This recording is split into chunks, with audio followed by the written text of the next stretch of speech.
innovation in management, information in management, information technology, social science, and education. We are proud to announce that the international conference is being conducted in collaboration with European International University, France, technically supported by IST Foundation, India, and New Delhi Publishers as knowledge partner. We hope this two-day conference would help participants expand their mental horizon and help Indian education system adopt the best of their abilities. A day without prayer is a day without blessing, and a life without prayer is a life without power, said Edwin Harvey. So, let's begin this conference with the kind grace of God, the Almighty, to bless and fulfill our wishes in all our endeavors. So, here comes Ms. Swati Bhatt and team to sing the prayer song.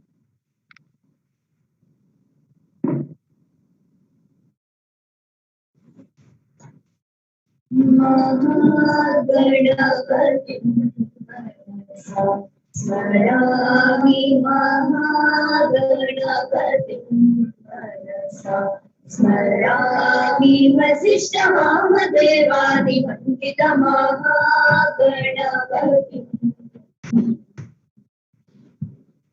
Mahadeva Sutam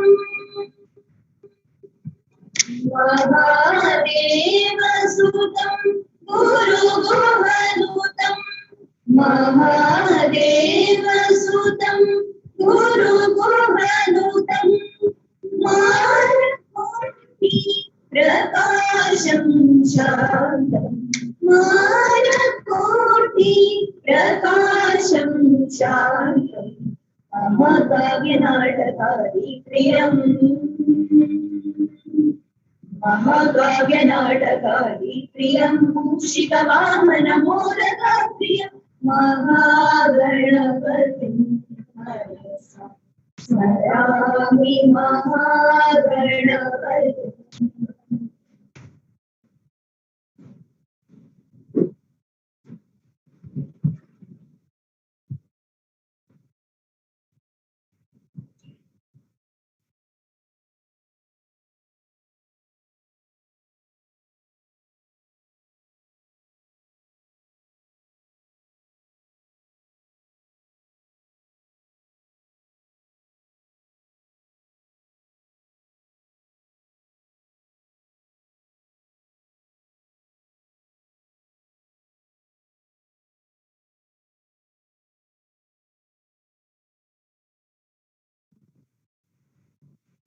Thank you. Now, I call upon Dr. Sonia Noranna, the International Conference Convener, ICARI 2021, to welcome the audience. A very good morning and greetings from Srinivas University, India.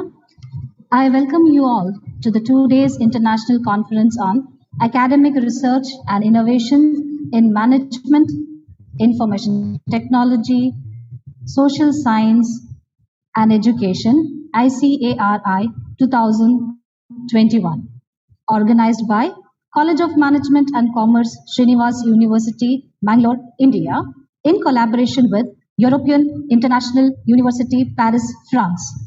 This conference is technically supported by IST Foundation, India, and New Delhi Publishers, New Delhi. ICARI 21 will provide a platform for professionals, academicians, researchers, industry persons, and research scholars to exchange and contribute their knowledge, experience, and research outcomes to management, information technology, social science, and education. This conference will feature keynote speakers by eminent personalities, experts in the field on day 1 and day 2, followed by research paper presentations in 3 parallel sessions on day 2.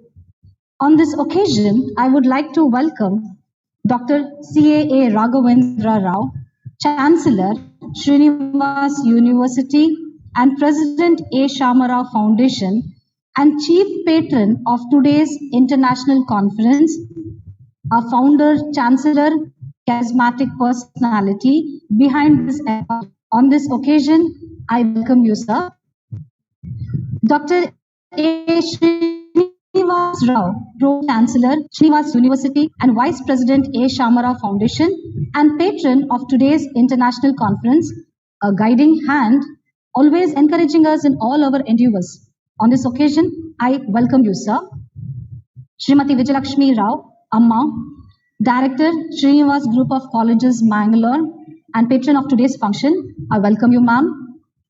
Srimati Mitra S. Rao, Secretary, A. Shamara Foundation, and patron of today's function. I welcome you, ma'am. Dr. P.S. Aital, Vice Chancellor, Srinivas University, backbone of today's function. For us at Srinivas, research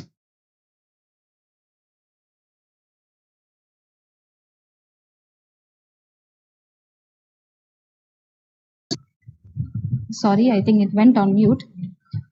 Okay, Dr. P.S. Aital, backbone of today's function and Vice Chancellor, Srinivas University. For us at Srinivas, research means Aital sir. So he is a world-renowned researcher. On today's occasion, I welcome you, sir. Dr. P.K. Paul,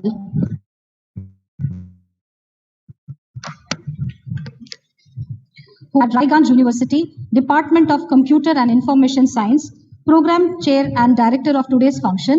He is a Chief Advisor of Innovative Program and Research Planning, Srinivas University, whose support and contribution to this conference I will never forget, because it is his support we could make this program a real success. On this occasion, I would like to welcome you, sir. Dr. Edward R. Krishnan, Director General, European International University, Paris, France. In spite of your busy schedule and personal commitment, sir, you have accepted our invitation and you are a part of this program today. We would like to welcome you, sir.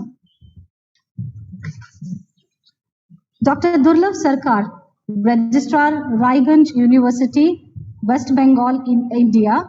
He is also a key speaker for today's international conference. On behalf of all of us gathered here, sir, I would like to welcome you.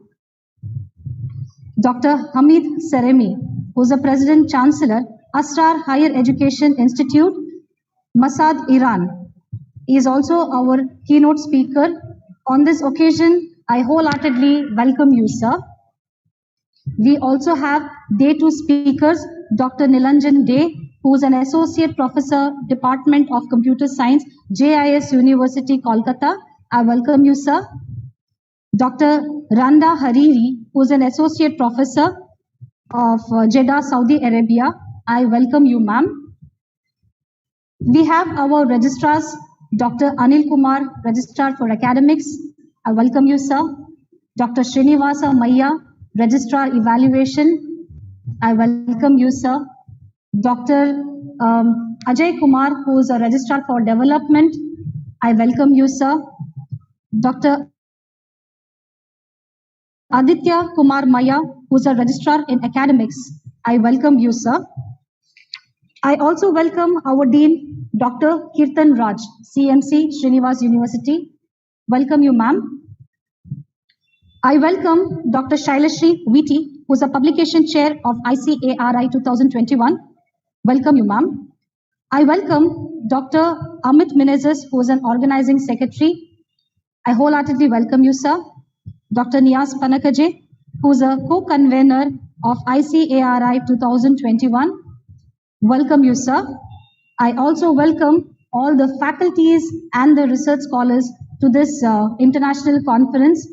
And I wish you all have a wonderful 2 days knowledgeable experience at Srinivas University. I welcome you all. Thank you.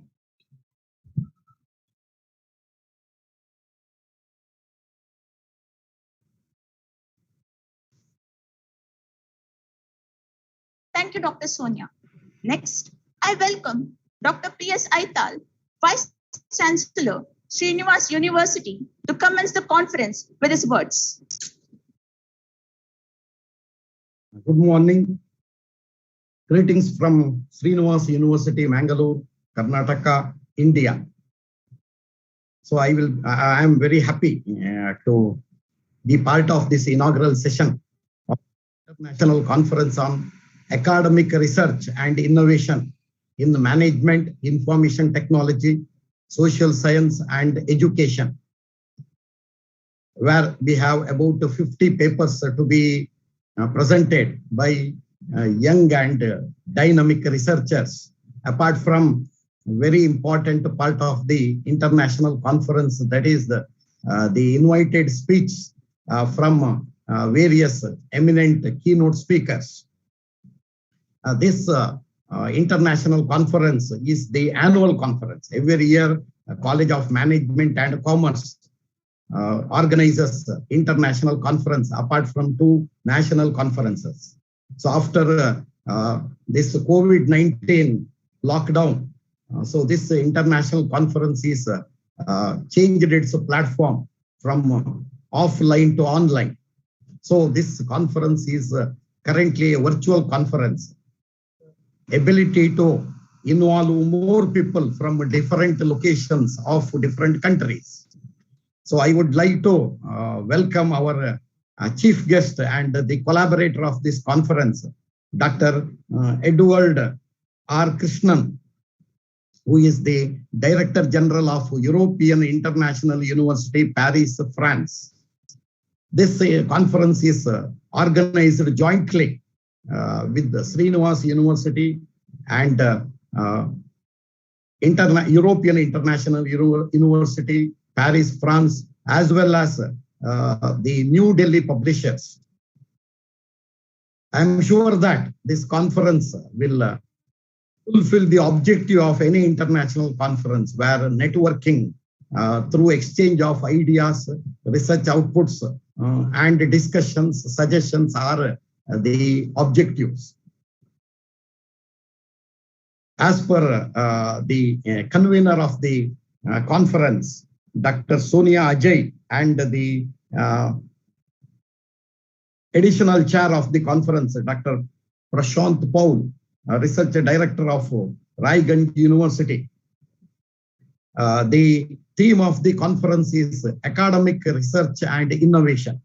So I will speak a few minutes about academic research and innovation later. Before that, I would like to welcome some of our eminent professors who are our research professors, and we have many interested senior researchers, including Dr.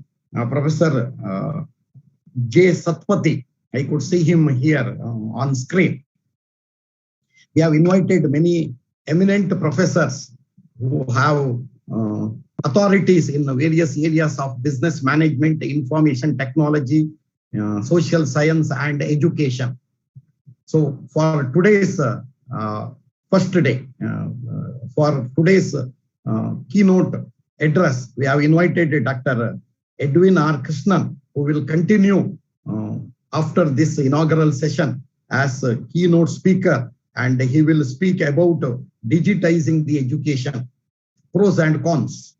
Then Dr. Dhula Sarkar, Registrar of Raigan University, will deliver a special talk on impact of online shopping on small business in the COVID-19 age. And the third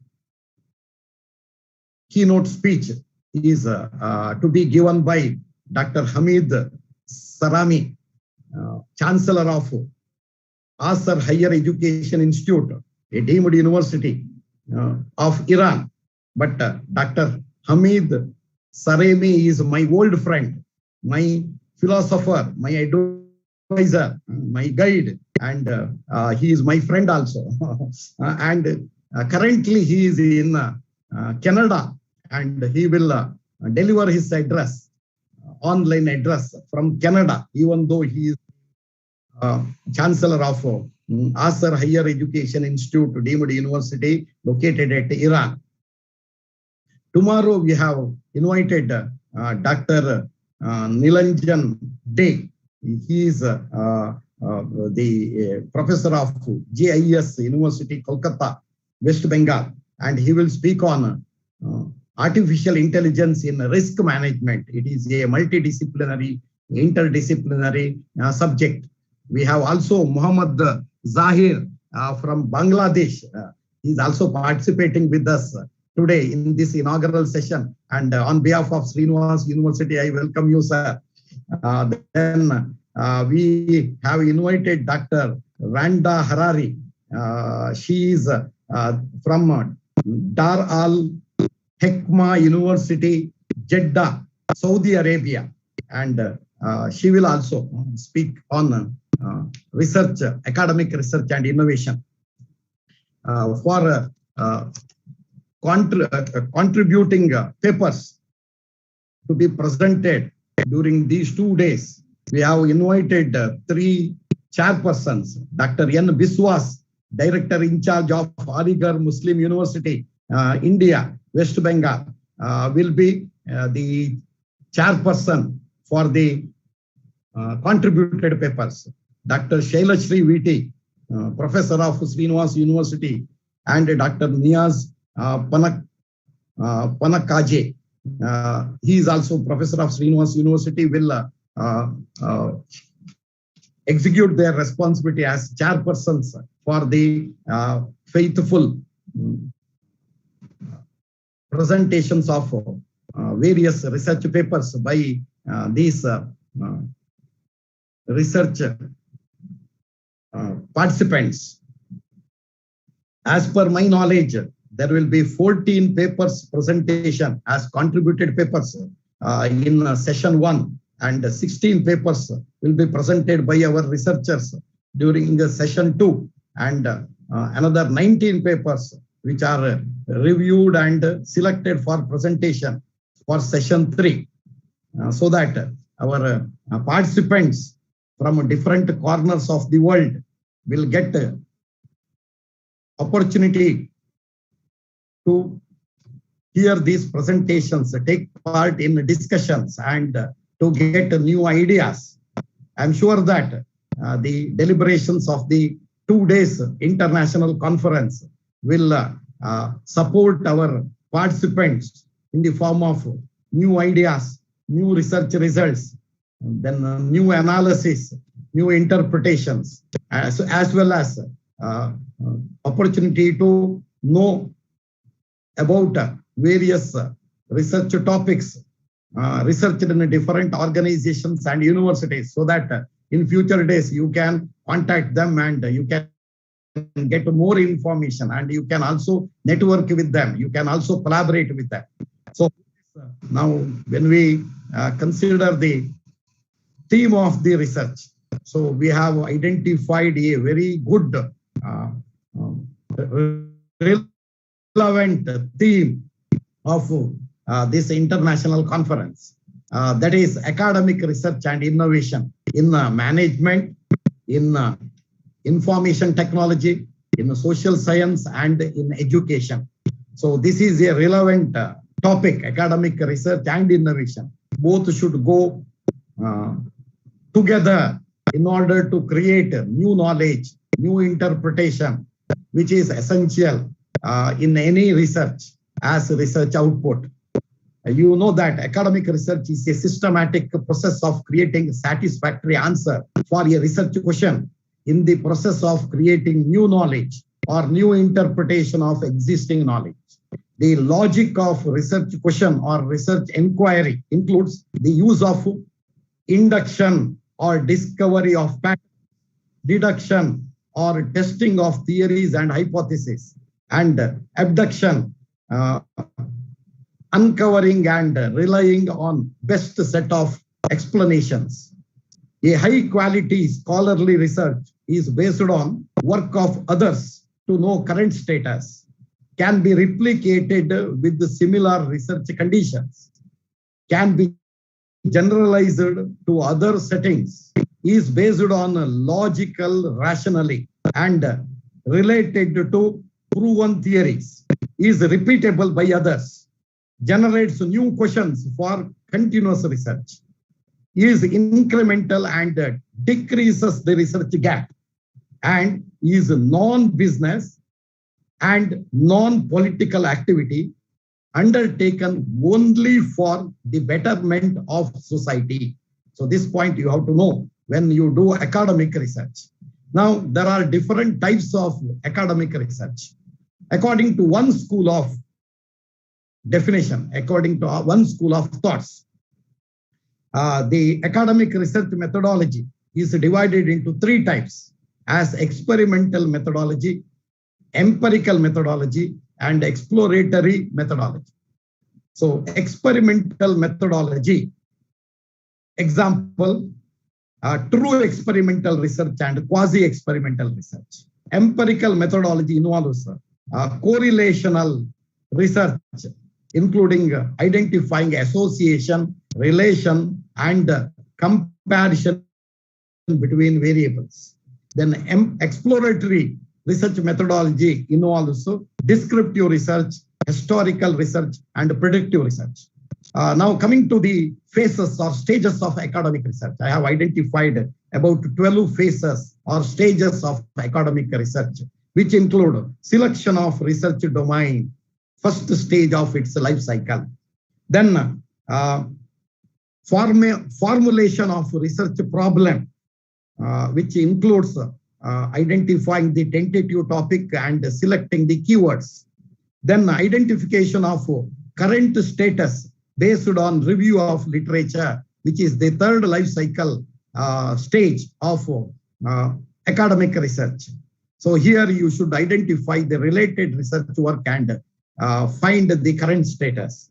Then fourth phase include predicting the ideal status and finding the research gap between current status and ideal status.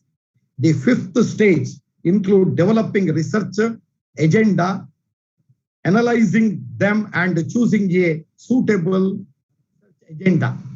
Then sixth stage of the research academic research life cycle include developing research proposal by redefining research problem based on chosen research agenda and finalizing research objectives. Seventh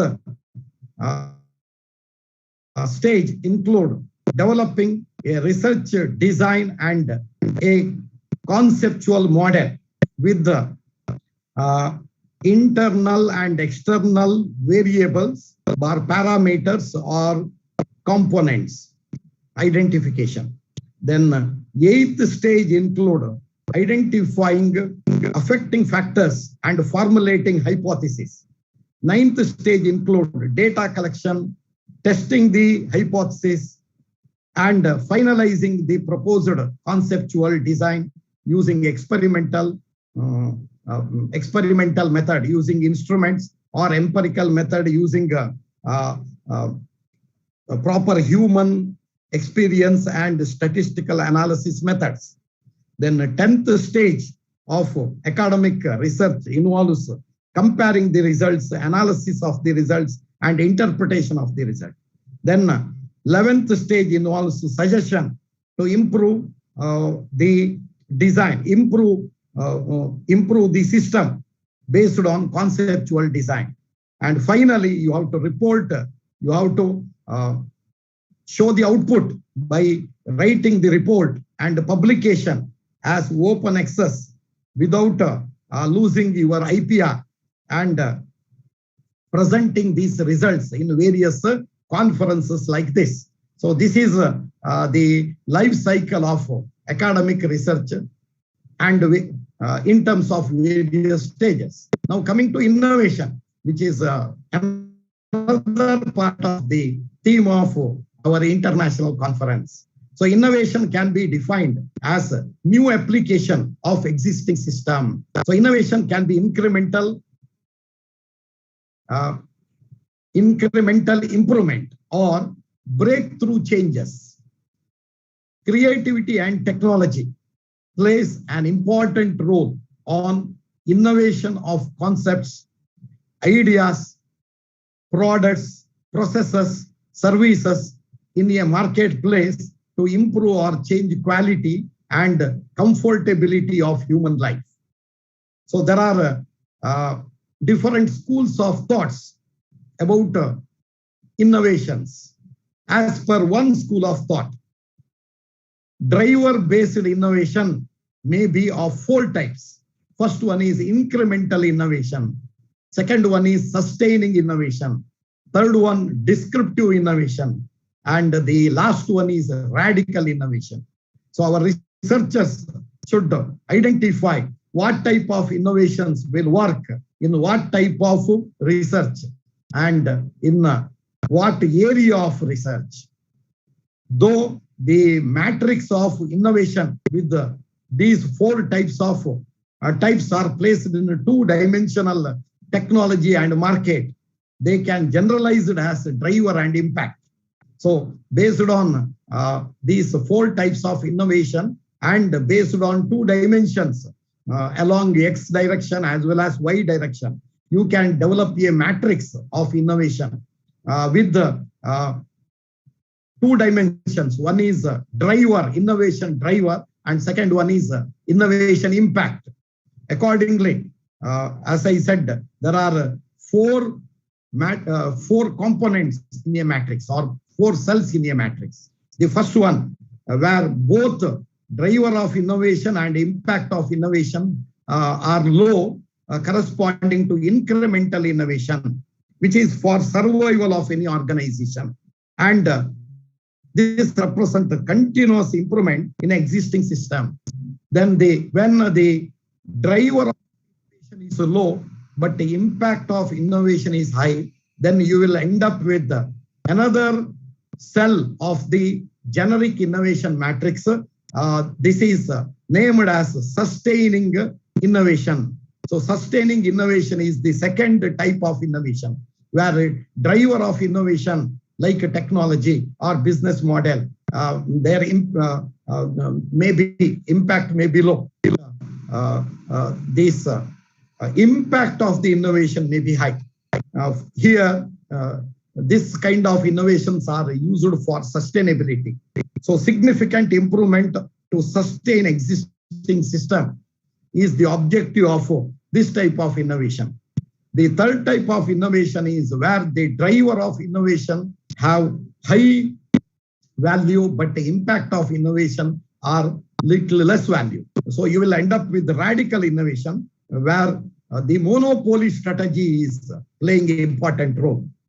And you will create a completely new system based on radical innovations. The fourth type of innovation is currently seen in technology-based innovations, that is disruptive innovation, where both the driver of innovation and impact of innovation have high values, so that you can use this disruptive innovation for competitive advantage. Here, the objective is killing the existing system to create a new system. So with these ideas of academic research and innovations, our researchers can come out with many new models, many new research outcomes applied to various industries, so that there are a lot of opportunities for our researchers to identify new area, new topic, to study the current status of that topic, to define the research gap, and to identify research agenda based on various types of analysis. And you can proceed further for your mega research. And at the end, you have to showcase your output to entire world. And in order to support further research, and you should retain the IPR in your hand. So this is the important part of any research. Finally, whatever research you do, whatever output you get, you should showcase it to the entire world by presenting through this kind of international conferences. So here in this international conference, we have brought out an abstract book which will be shared with you soon, and they are going to publish a conference proceedings after identifying the good papers, presented papers. So if you can improve your papers further based on the comments and suggestions by experts who are participating in this 2 days international conference, you can come out with a very good paper, plagiarism free, scholarly formatted paper, so that you can submit these papers for review to the conference convener, and within 2 to 3 months, they will come out with a good, useful, edited conference proceedings with the ISBN number. Some of the papers will be also published in international journals by keeping the copyright in your hand, so that you can enjoy the IPR of your research in your hand throughout your life.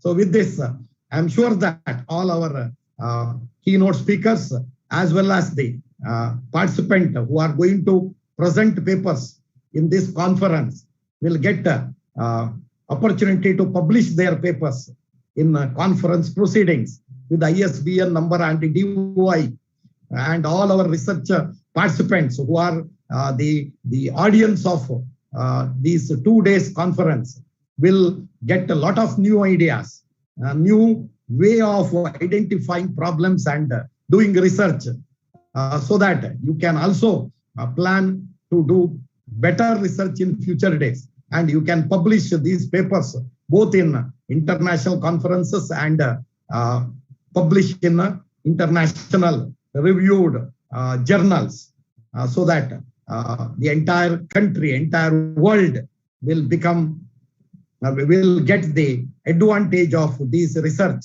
in order to solve their basic need related problems, advanced desire related, advanced comfortability related problems, and dreamy desired problems. With this, I declare the conference, international conference, ICARI-21 is open, and I'm sure that all of you will be the gainer in this conference, and 2 days presentations will really help all our researchers in order to further contribute to the society. So I thank all of you on behalf of Srinivas University and the College of Management and Commerce for participating in this conference online. Thank you all.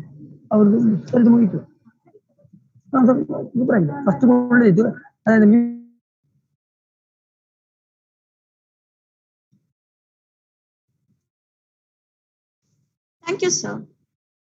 Now, I request Dr. P.K. Paul, Director and Program Chair, to give the introduction of ICAR 2021.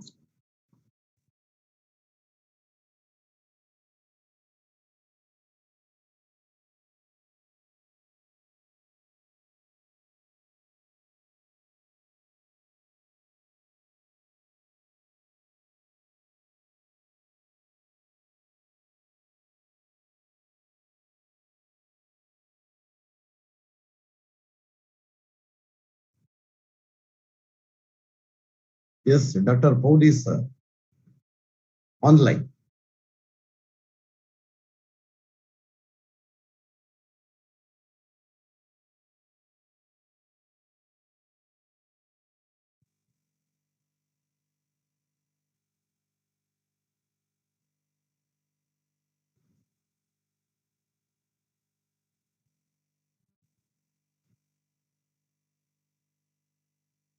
Dr. Paul, please switch on your mic.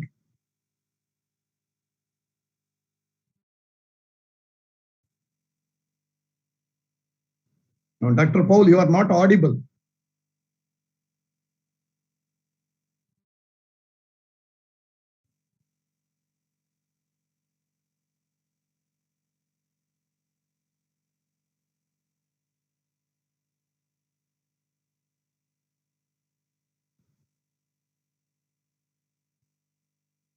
Dr. Paul is not audible.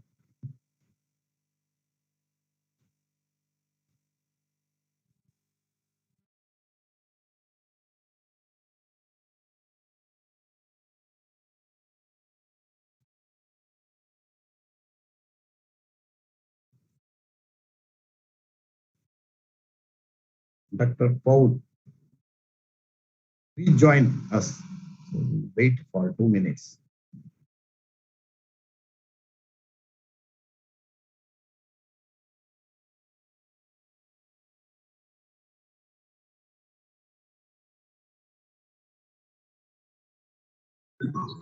Dr. Paul, you're not audible.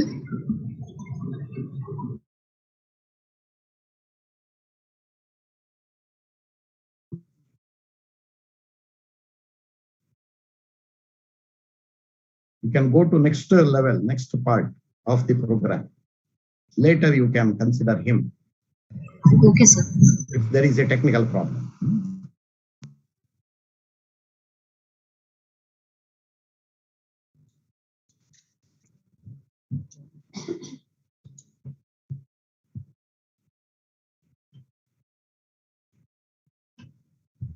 Dr. Paul, are you there? Sir is joined back.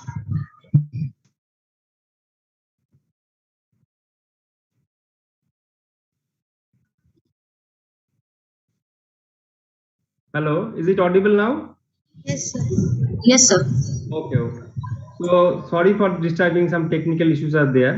So first of all, good morning, good afternoon, everyone, those who are sitting all over the world for joining this international conference.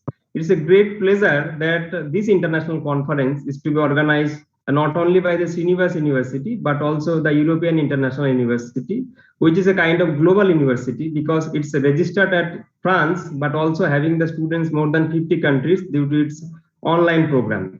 So it's a very renowned and popular university. So the Srinivas University, which is also very focused on specialized skills of the programs, research and development. So this international conference, I think that jointly organized by both the universities will get a definite success. First, I would like to thank the dignitaries present over here, the Chancellor, the Pro-Chancellor, the founders of the Srinivas University, the Registrar, and also the conference core committee members such as our Eichel sir, the Vice Chancellor sir, the Edward Roy Krishnan sir, the Chief Mentor of ICARI and also Director General of International Conference, Dr. Sonia Madam, the convener of ICARI, Dr. Shailishri VT Madam, Dr. Niaz, and Professor Kirtan Raj and Professor Amit, who is always been supporting during these last 2 or 3 months for developing this international conference. We are also thankful more than 20 plus international advisors of this international conference, and one of them, Professor Zahiruddin sir, is already present over here. We are also fortunate enough the support of more than 25 national advisors for making this international conference as a successful one. We are thankful the IST Foundation for their technical support of different technicalities of this international conference. We are also fortunate enough the New Delhi publishers and also Srinivas Publications for their support for publishing the papers in different proceedings, edited books and journals. So it's a great privilege for all of us because more than 70 research papers we have received for this international conference, out of which a strict review process has been done and 45 papers is selected for presentation of this 2 days international conference. So it's a great privilege for all of us.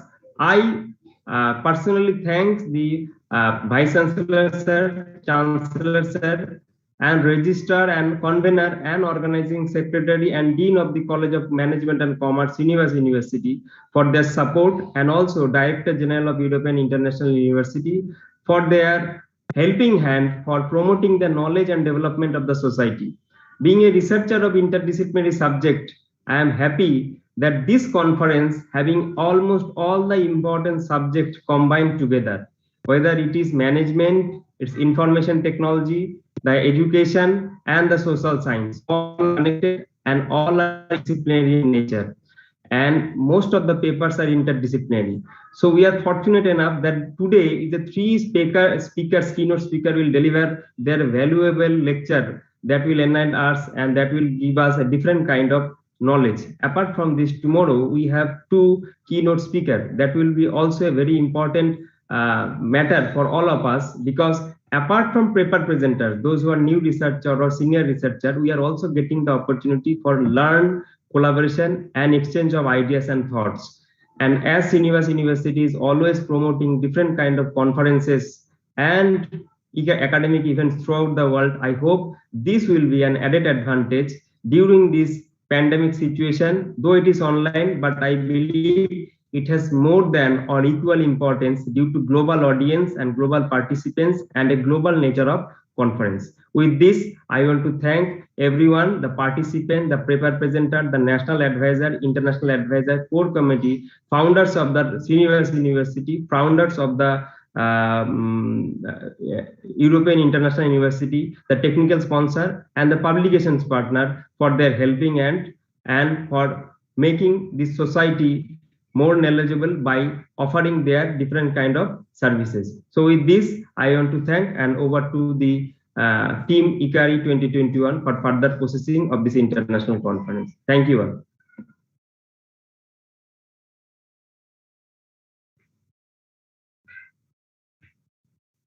Thank you, Dr. Paul. Moving on, I welcome Professor Ketan Raj, Dean, Srinivas University, College of Management and Commerce, to address the audience. A very good morning to all the distinguished guests gathered here.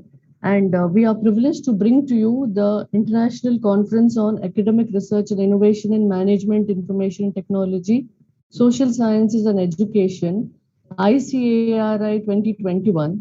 And it has been our good fortune to have collaborators brought in through the contacts of our program chair and director, Dr. Paul, and under the direction and guidance of our Honorable Chancellor, Pro-Chancellor and Vice-Chancellor, who have always motivated us at the College of Management and Commerce to give research a new direction and bring a lot more of eminence and distinguished speakers, so that there is a further exploration of thoughts, ideas, and it contributes much further to the areas of research.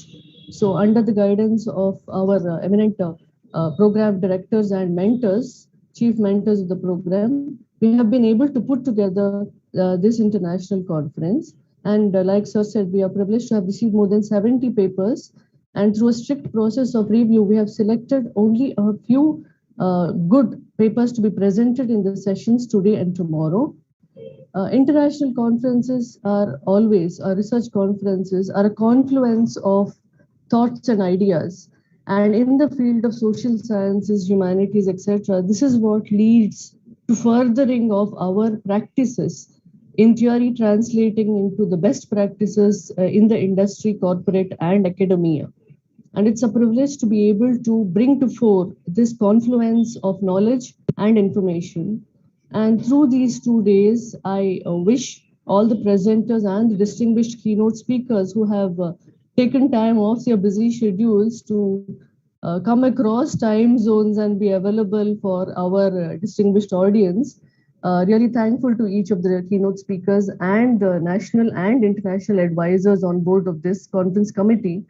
And I would like to take this opportunity to wish the best of luck to all the presenters, and may it lead to greater foray into research further into every aspect of management and other education streams. Thank you.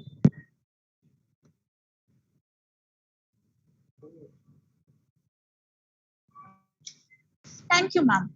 Now, I request Professor Amit Minichis, Coordinator of MBA Program, Srinivas University, College of Management and Commerce, who is also the Organizing Secretary of ICARI, to deliver the word of thanks of the inaugural session.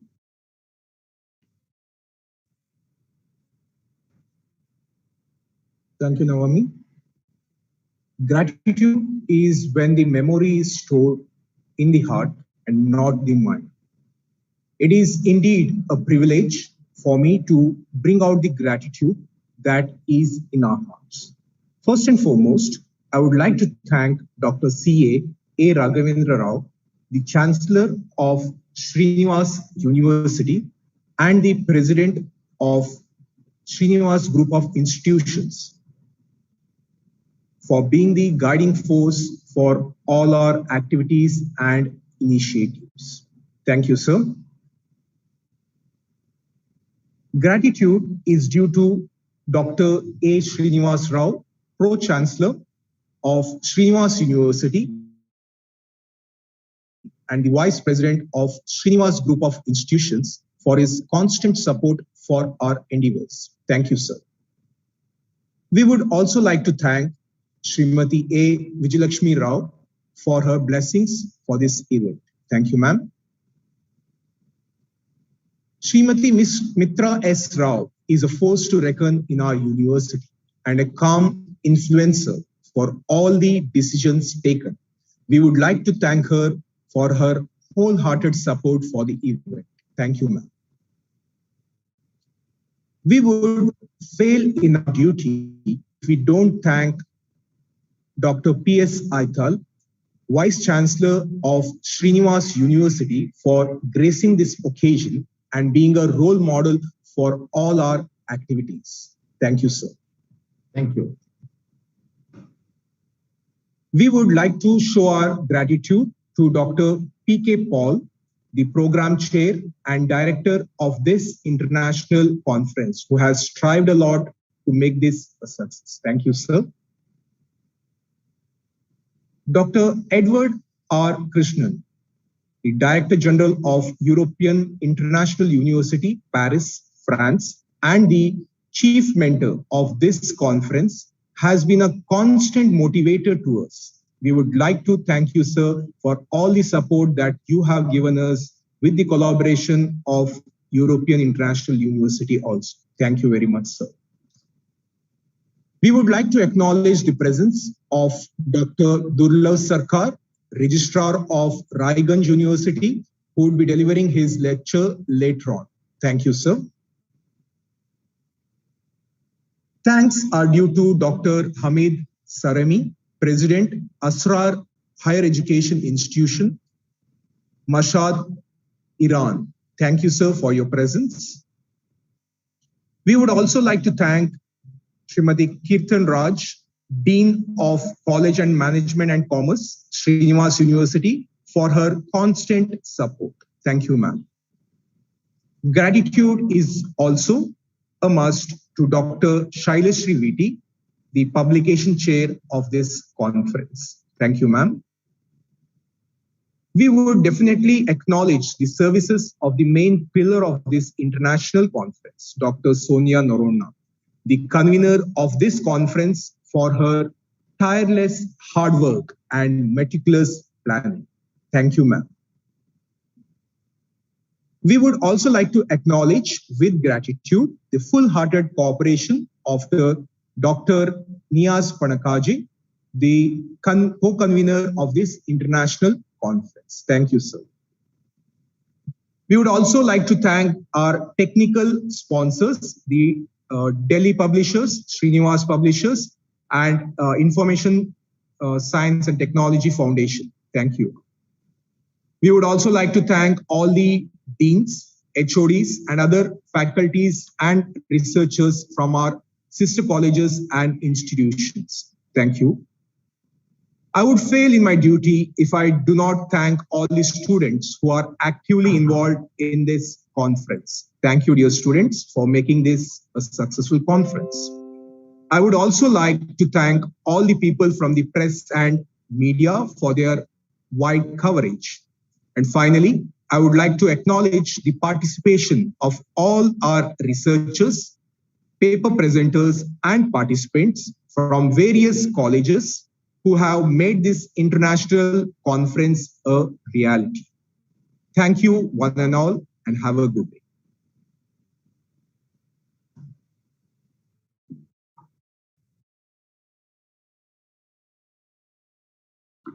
Thank you, sir. Here, we come to the end of inaugural program. Let's begin with the keynote address.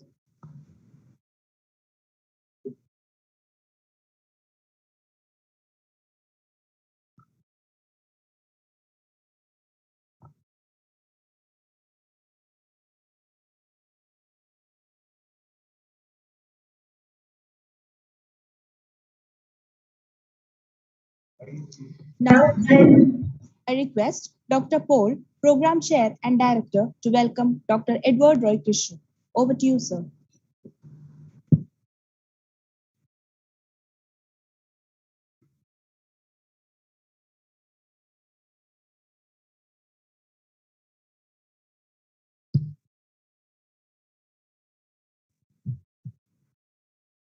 So, a very good morning once again. So now we are going to start the first keynote session with Professor Dr. Edward Roy K, the Director General of European International University. We are fortunate enough that Sir is so busy with his office and also personal affairs and personal some issues, but still sir is present over here for this international conference, not only as a collaborator of this international conference, but also as a keynote speaker. So we are fortunate with Edward Roy Krishnan sir presence over here, and sir is outstanding career academics researcher during these 15 years of his academic and professional career. Sir is not only the Director General of European International University, but also Managing Director of the Bangkok School of Management, Bangkok. Sir is also associated with many organizations and establishments such as Wales International School, Wales International Kindergarten, Myanmar Metropolitan College, University of Business and International Studies, Asia Pacific International University, Assumption University. Sir has handled more than 500 international colleagues and employees with wide range of background, abilities, and performances. Sir is a motivator and also a professional team leader and effective communication builder. Sir is associated with many international bodies, journals, and other proceedings. Sir is the person who not only built the European International University, but also got the QS ranking and also very good report from the QS for his activities and performance. So now we are fortunate enough that sir is present over here. So sir, over to sir for his valuable speech, and I hope everyone will enjoy his speech and different knowledge which is to be shared by Professor Dr. Edward Roy Krishnan, sir. So over to Edward, sir. Sir, please. Thank you very much, Dr. Paul. That was a very interesting introduction. Normally, I discourage introductions for myself because, you tend to build a very high expectation about the speaker. So, but nevertheless, thank you so much for the great introduction. I really feel humbled by the introduction. Normally, I do not really accept to speak in conferences, especially academic conferences. I left that long time ago. You know why? Because I read somewhere, at Harvard, actually one of the Harvard professors there, one of the famous Harvard professors called Dr. Tal Ben-Shahar. He is the most famous lecturer at Harvard at one point because he was teaching the most popular course at Harvard. And you know what was the most popular course at Harvard? It was not an engineering course. It was not a medical course. It was not it was not any course, It was a psychology course. It was a course on happiness. So a lot of students from different departments, multidisciplinary departments, would take that class as an elective course. And once he said in one of his classes, he said, you know what? When you write a journal article or research article or publish a thesis, you know how many people actually read it? About 7 people in the whole world, About 7 people would read your research article or journal. Earlier, your vice chancellor was talking about making sure you publish it and, getting it out internationally. But basically, that's what Tal Ben-Shahar was saying, He said about 7 people, and one of the 7 people will be your mother reading your own journal article, Now, not to discourage you about writing and publishing and presenting at conferences like this, but the reason why I stopped speaking at conferences, academic conferences, is because I realized that at academic conferences, we tend to talk a lot and do very little. Because once the conference is done, we tend to go back to same old, which I really dislike. I'm a teacher trainer. I am a disruptive force in the field of education.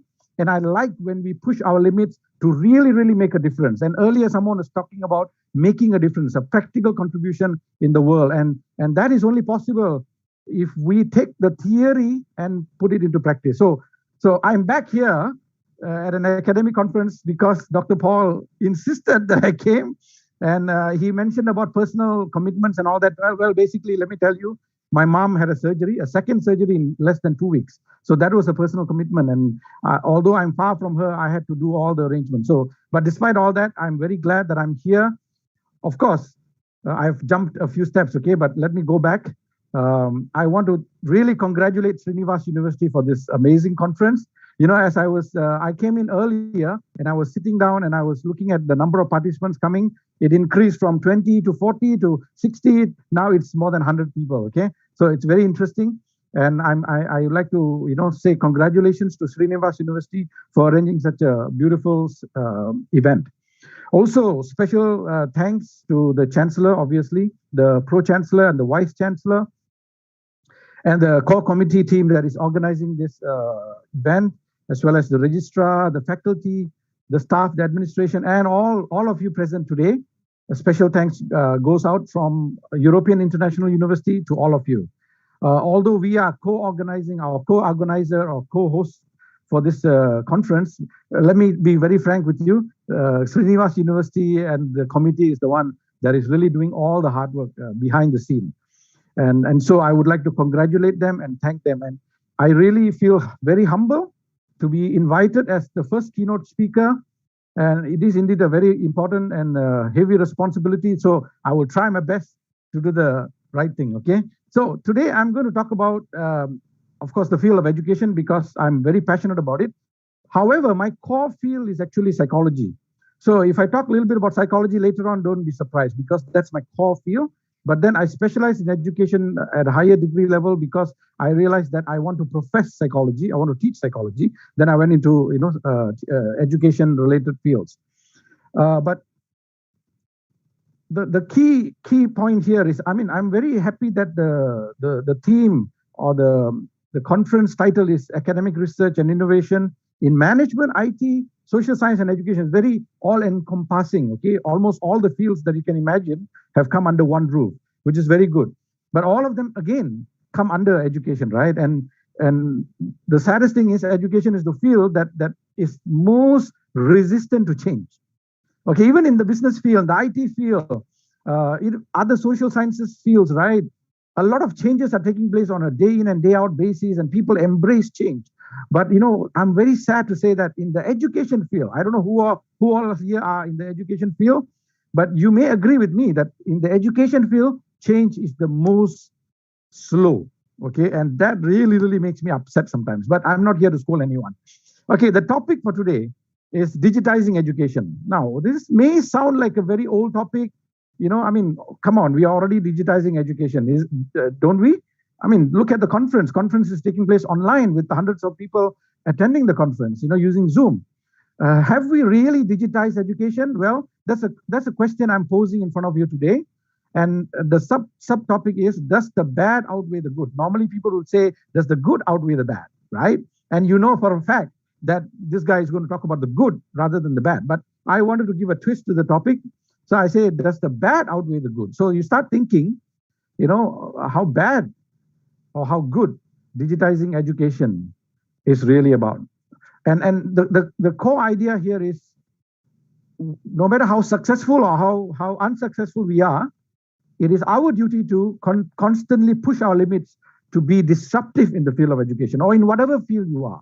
If you're in the IT field, if you're in other social sciences fields, in management field, it is your responsibility as a scholar, not just to create knowledge and to continue to contribute to the existing body of knowledge, but more importantly, convert that knowledge into real practical application, which India is very good at, okay? Because I was watching a lot of news, and one thing I realized during the pandemic, at the peak of it, I can see theory coming into action. And through the different, application of ideas and problem solving of people in India to help those who are affected, those who are victims of COVID.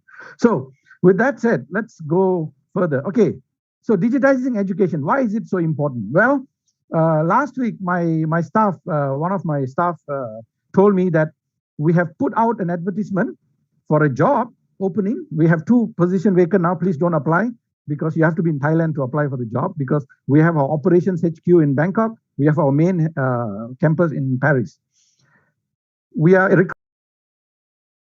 operations HQ in Bangkok, but when we put out the advertisement for, I think, more than a week, previously when we put an advertisement for a job, we immediately, almost the next 5 minutes, we start getting applications. But this time, after even 1 week, we did not get any application, or even the application that we got was very weak one. It seems like people are not interested to apply for a job. Can this be real? Is this, really what's happening? So we did some research, and I found this article published on Yahoo Finance on just November 17, just last week, okay? And they are actually talking about a real phenomenon right now. There is a worker shortage. And in the US especially, employers are rolling out the red carpet for job seekers. Can you believe this? You know, previously, people look for a job and say, oh, it's so difficult to get a job, no matter how many places I apply to, no matter how good my profile is. But now, sorry to say this, not really meaning it this way, okay? But thanks to the pandemic, you know, it's just an expression. Thanks to the pandemic, now people are struggling to find, you know, people to work at their organizations. This is a game changer. It's a complete reverse of the previous, you know, happenings, right? So now employers are rolling out red carpet for job seekers. You know why? Because more and more people are getting very comfortable working from home. So Vice Chancellor, sir, if you're still there, don't be surprised if you have a hard time hiring more faculty and all that, because now, from now on, I think more people will say, no, I want to work from home. If you have that as a criteria, number one criteria, then I would consider working for you. Otherwise, no. So we are very shocked, okay? And we are actually facing this problem right now because of the phenomenon of work from home. And more, I think statistics show right now, about 20% or more people prefer and only prefer to work from home. They do not want to commute to their workplaces anymore or to a workplace anymore. So that's a big challenge. So we realize that, you know, workplaces are converting now or becoming more and more digitized. Now, the question that I have for you today, you don't have to answer, but keep reflecting and keep thinking. Could we imagine a world where education is done completely online? Now, I pose this question to many people, especially educators. They completely hate this question. They cannot imagine, okay, especially when you are running a big university with all the infrastructure, with all the faculty, with all the departments, you know, and equipments, etc., etc. But take a moment, okay, take a step back and ask yourself this question. Can we imagine? I'm not asking you to really do this, okay? Just imagine a world where education, I'm talking about kindergarten, maybe primary school, secondary school, university, college, everything, are majorly or predominantly done through online means. Now, you may ask me, is that really necessary? You know, is that really going to work? Because for decades, and maybe even centuries, at least for 2 centuries, education has been done face-to-face, physically, right? We cannot imagine, okay, we can do everything online, but not education. Please give me a break, not education. So I realize there is a resistance, okay, for educators and, you know, education administrators and people who are supposed to innovate education or bring innovation to education. They are still stuck in a paradigm where when it comes to education, no, you cannot fully digitize. So that's what I'm trying to address here, okay? Now, so the picture here shows, okay, oh no, most educators who say, no, we cannot. An immediate response would be to come up with all the disadvantages of online learning, online education. Okay, and Sir VC earlier mentioned about plagiarism. Okay, because if you only purely learn through online, people tend to plagiarize because they just cut and paste, copy and paste. You know, they don't really do proper learning. We don't know if they're really learning, and there is a lot of instances of academic dishonesty. For example, you assign an assignment, a task, a project. You don't know if the student has outsourced it to someone else. Maybe the student is so smart, he or she outsources it to his or her brother or uncle or whatever. You know, and sometimes many parents complain nowadays during pandemic, who is learning, my child or myself? It seems like I'm the learner now. I'm the student, not my child, because I have to teach them again and again. So, and of course, another very classic excuse that educators give when it comes to digitizing education is, oh no, that's not good because we will lack social interaction if we do it all purely online. Okay. Now, I'm not saying that all of that is invalid point. I'm not saying that, but I want us to start thinking about why we are resisting this change or why we are not fully embracing the concept of digitizing education when in fact, everything else has already been digitized. Not just now. This is not just pandemic time or post-pandemic time, but even before that. I mean, think about it. Meetings, of course, meetings now more than ever, meetings have become digitized more than ever. In fact, nowadays, our leadership meeting, my leadership meeting with our Paris campus, with our Bangkok operations and multiple campus operations are usually online. Okay, we don't even want to meet each other now because of the fear of pandemic and all that. But meeting has gone online. But how about entertainment? How many of you watch TV? I don't watch TV personally. I have a TV, but it's sitting idle. Okay, I only watch YouTube or sometimes Netflix. Okay, it's digitized. Entertainment, as it is already digitized almost fully. Okay, how about logistics? People already developing technologies where humans don't even deliver the package. They want drones to deliver the package, and it's already happening in some parts in Australia, in the US, and all that. Okay, and more and more innovation is coming into logistics, transportation. How about social life? We cannot live today without WhatsApp, Facebook, and whatnot. Okay, so social life is already fully digitized. We don't complain about that. Okay, and how about shopping? Okay, by the way, I had COVID and I had stage 5 COVID in July, and frankly speaking, I almost died. Okay, the doctor said if I delayed even 2 days going to the hospital, I would have been no more because I'm asthmatic. So, and the COVID was stage 5. It was very bad. Okay, I almost lost my life, but thank God I'm here today. I really didn't expect to be back. But after I came back home, after being discharged from the hospital, after I came back home, until today, let me tell you something. I did not step out of the house. Everything is delivered to my doorstep. Everything I order online. So online shopping, we have embraced the concept of fully digitized shopping, commercial or e-commerce behavior. Okay, how about banking? Now, obviously, I'm not going to the bank, right? I do banking completely online. So many things, okay? Even healthcare. Nowadays, I just told you my mom had an operation, and the doctor, right after the surgery, he called me via WhatsApp, and he immediately, told me what happened in the surgery, and how they have dealt with the problem, and all that. So we have embraced and we have accepted digitization of so many things. In fact, everything online now, right? The internet of everything, or everything is online. That's the reality. However, when it comes to digitizing education, we are still, for most part, hesitant. For whatever reason, I'm not trying to ask you to justify, give me excuses. No. Let's just accept the fact that when it comes to education, we are still very hesitant. We are still holding back. Okay, so we need to start thinking very carefully about this. Because again, as I said earlier, my passion is to be disruptive in the field of education. And that's why European International University is not a very old university. It's about 4 years old, but we already have more than 4,000 students. We have been ranked top 70 in the world by CEO World Magazine. Okay, the same ranking body that lists Harvard as number 1, MIT, Sloan number 2, and things like that. Okay, they have listed us and ranked us at number 70 in the world. And as Dr. Paul said, we have obtained QS star rating, 5-star out of 5-star for online learning and for teaching quality. Now, I was able to do all that because I refused to be traditional in my approach to education. So when I established EIU, I had disruption in my mind. And I said, I want to do something very different. And that's the only way it's going to go. Otherwise, what is the point of starting just another university? Just like a, copy paste of everyone else.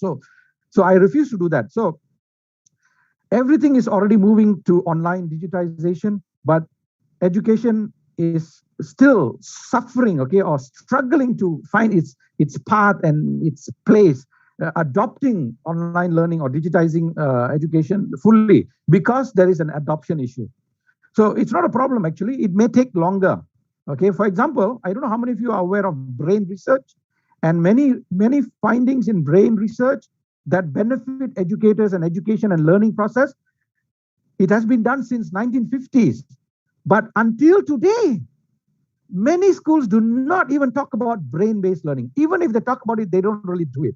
That is the problem with education. The adoption, the change comes in very slowly. And that is why I said, management field, IT field, and other fields, they embrace change so fast. You know why?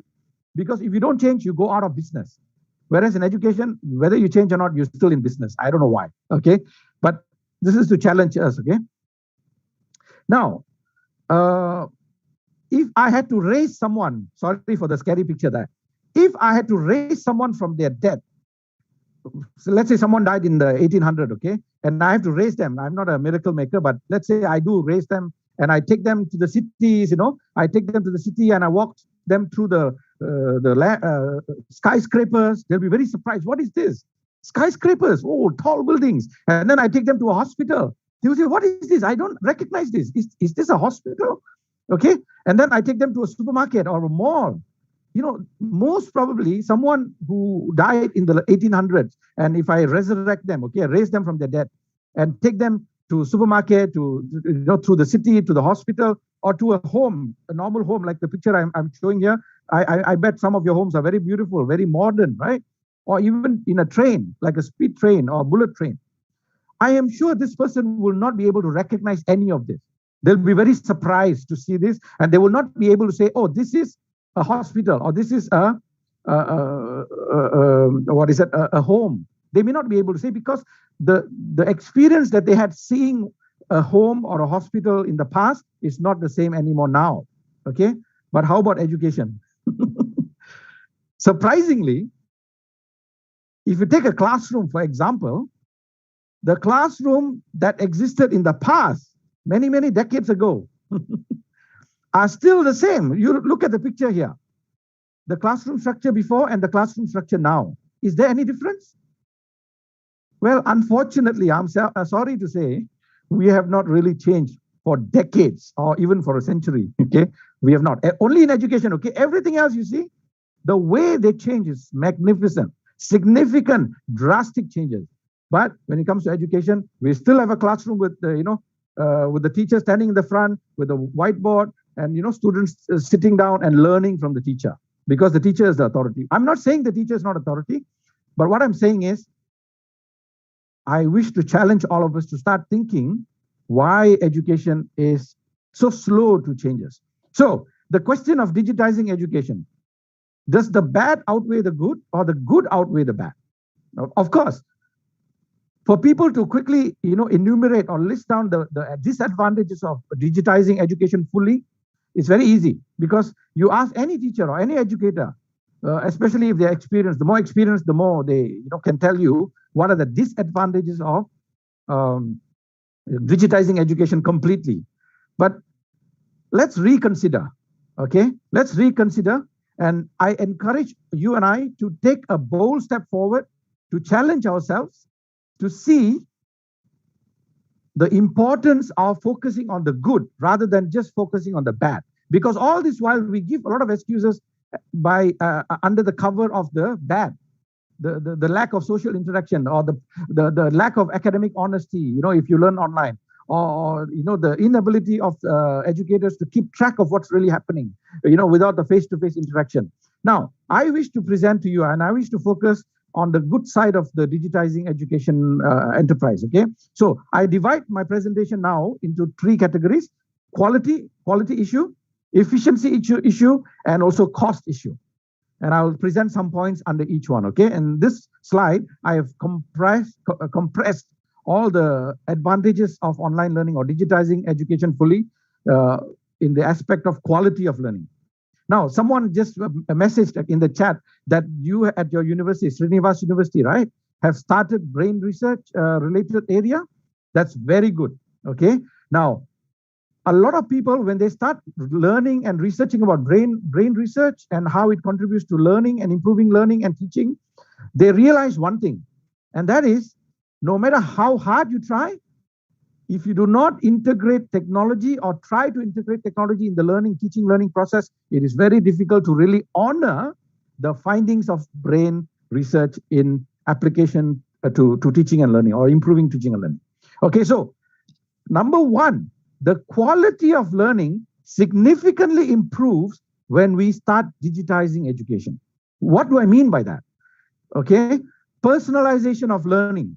Now, no matter how much you try, when you have a classroom full of 20 people or 30 people or 50 people or 100 students, how can a teacher ensure that he or she is able to personalize learning based on brain research? Okay, brain research says any learning or any good learning has to be personalized. For example, if you randomly give me a phone number, can I memorize it? And how effectively can I memorize if it is a random phone number?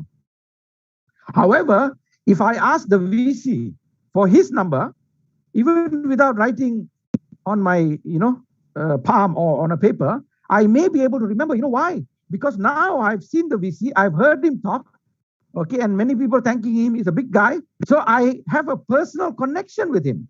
So now when I try to remember his phone number, it's a different ball game altogether.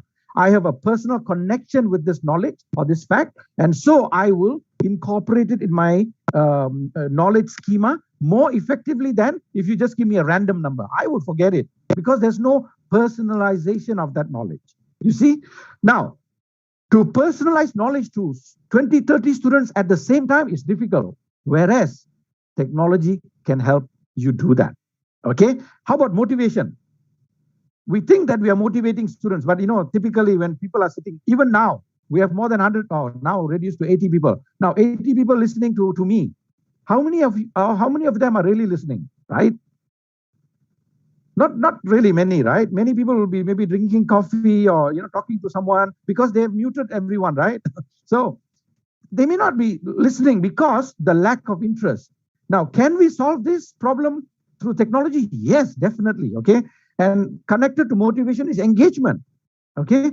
And also all these can be put together under the brain-friendly or being brain-friendly in the teaching and learning process. Now, how do you accomplish it in a classroom setting, in a physical classroom setting? So very difficult. Because through effectiveness of learning, teaching and learning is only achieved when a teacher has a student in a small group or even one-on-one. I tell you a truth, okay? I'm a teacher trainer. Many teacher training theories or the best practices, where it comes from? It comes from special education. You'll be surprised. A lot of teaching theories or effective teaching theories come from special education field, not from mainstream schools. Because mainstream schools, we cannot really do effective research as to how a person can be taken from point A to point B to point C, and etc., etc. Because we are dealing with big groups. We don't know personalized experience of learning of each individual. So when we observe what's happening in special education one-on-one, that really is effective. Even if someone is mentally retarded or having Down syndrome, they can actually improve, a small point, a small, progress after another progress. How is that possible? Because one teacher, one student. Now, how do you scale this up? You cannot scale it in a physical classroom. You can scale it up with technology. Okay, so to become brain friendly, to personalize learning, teaching and learning, to increase motivation level and engagement level, you have to use technology. And last but not the least on this slide, immediate feedback. Now, sometimes we do an exam or we finish a thesis and we submit to our supervisor or the teacher. They take forever to correct and give back with feedback. But what if we use technology to provide immediate, instant feedback about your work? That is immediate feedback, and that is the most effective feedback. If you learn psychology, that's what you learn. Immediate feedback, consistent feedback is the most effective type of feedback, even at work, right? So all these cannot be done by a physical teacher handling 30, 40 students at the same time, day in and day out. It's very tiring. So we have to acknowledge this. This is our limitation as human beings. To ensure higher quality of learning, we have no choice. We need to bring in technology. And so how is this happening? We can use technological consideration like gamification. You must have already heard about it. Artificial intelligence, machine learning, big data, and including biometrics, okay, etc., etc. So now how exactly this can be done, you can talk to me later, okay? But we do have a channel, we do have a platform that is already built around these concepts. Now moving forward, what other advantages do we have? Efficiency, okay? And one of the efficiency is in the fact that we can save the earth. By the way, everyone talked about car polluting the world, the aircon polluting the world, and so many other industries polluting the world. But has anyone ever talked about schools and universities polluting the world? Think about it. How many students go to school every day, taking transportation, etc., etc.? And the papers that we use at school, I mean, think about it. Everything that happens in a school enterprise or a university enterprise, there's a lot of, environmental unfriendly measures that are going on there or behaviors. But no one talks about it because we need education. We need school and university. So no. We talk about going green everywhere else, but not in school. But that is not right. In fact, the more we digitize education, we start saving the earth for our own good. Okay. So another thing is, when we digitize education, it is not limited by many external boundaries. In other words, you can study anywhere, anytime, okay, wherever you are. Just like now, right now we are connected in different parts of the world, or from different parts of the world, different time zone, in fact. So these are the efficiency advantages of being digitized, fully digitized education. And last but not the least on this slide, greater autonomy. You know, when you allow people to have their own say into when they study, where they study, how they study, I think the whole education experience increases and gives greater autonomy to the learner. And you know what? Again, brain science says that when people take responsibility for their own learning, that is the best learning. I mean, you may think that you force people to sit down and you push the knowledge into their brains. It doesn't work like that. They may act like they're learning, but true understanding comes when they own the learning process. And this can be accomplished again through technology. Last but not the least, I don't know, maybe you don't have this problem in India, but in the US, it is said that student loans are even greater liability than credit card loans. Can you believe that? Or credit card debts, okay? Student loans are a bigger burden for human beings in the US, especially in the UK, in Australia, many of these Western countries. Very heavy burden, okay, even compared to credit card debts. In other words, people pay, through their nose to get an education. Because, of course, the university has to charge, the school has to charge. They have to maintain their physical infrastructure, their gardeners, their faculty, their labs, etc., etc. And so end up paying a lot. So to get back the investment, they have to charge students a lot of money. So the last and the most, for me, it's one of the most important advantages of digitizing education is you save out on cost. So students end up paying less and everyone benefits from it. Of course, if students pay less, it doesn't mean that the university will go bankrupt, but it means that the university could get more and more students. By the way, by 2030, it is projected by Forbes, okay, that the education, the higher education and education market in general will have a market share of 10 trillion US dollar. So if you and I are scared, oh no, I will lose my student if I go fully digitized, or if I don't do this, if I don't do that. No, you're wrong, because it's a $10 trillion market size. It's a very big market. Education is one of the biggest market size, probably next to pharmacy or healthcare, right? So it's not true that you will lose students or you lose business. No. So what is the conclusion here? We talked about these three things. Okay, these three things here: quality, efficiency, and cost being the number one advantages if we digitize education fully. So what is the conclusion? Does the bad outweigh the good? Well, if you have to put it on a weighing scale, I would say that the good, in fact, outweigh the bad. So I would encourage all of us to start thinking. I know some of you are doing a lot of research in education field, also social sciences or interrelated fields. But please think about how you could contribute to digitizing education or digitizing aspects or parts of education in your own organization, in your own schools, in your own universities. This is our own initiative. As I said, I like to do rather than just talk. So what I have done through EIU, I've created an EdTech division to EIU, and we have created a blockchain-powered, fully online learning platform called Pedagog. And the Pedagog website is here, okay, pedagog.ec. If you have time, please go and visit.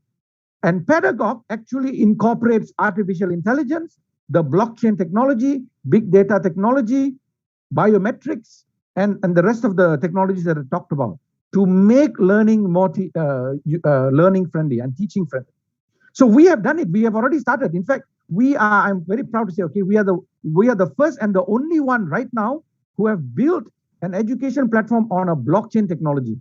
All the existing education platforms like Udemy, lynda.com, Skillshare, Coursera, and all of them are purely built on e-commerce platform. Okay, but we are the only one who have innovated to the extent of building it on a blockchain platform to make sure that we can gamify, we can incentivize, we can increase motivation, we can increase engagement, we can even academic honesty. We will actually have our students use their thumbprints before they actually take the test, so that we can curb academic dishonesty and many other measures. So we can actually solve all the problems that people say you cannot solve through digital education. we can actually solve it if we use the right technology. And in your university, you do have some of this technology because you have a very strong IT department. You should explore some of these things. Okay, so I end my presentation here by saying I challenge everyone here to think about education and to reimagine education. We cannot keep doing the same thing over and over again. And so sometimes people say, I'm 30 years experience, I'm 50 years experience. And I tell them, you know what? You are 30 years experience, 50 years experience doing the same thing over and over again. There's nothing fun about it. Okay, let's say I'm 30 years experience, but I have to still learn. And I still want to know how I can improve things further. And in my passion is education, so I'm trying to improve things for education. Your passion may be management, IT, and other fields. So you have to start thinking, how can I innovate in my field? And I really want to take this time once again to congratulate and thank Srinivas University for taking this initiative. I hope you create not just theories and scholars, but doers and problem solvers. With that said, thank you very much.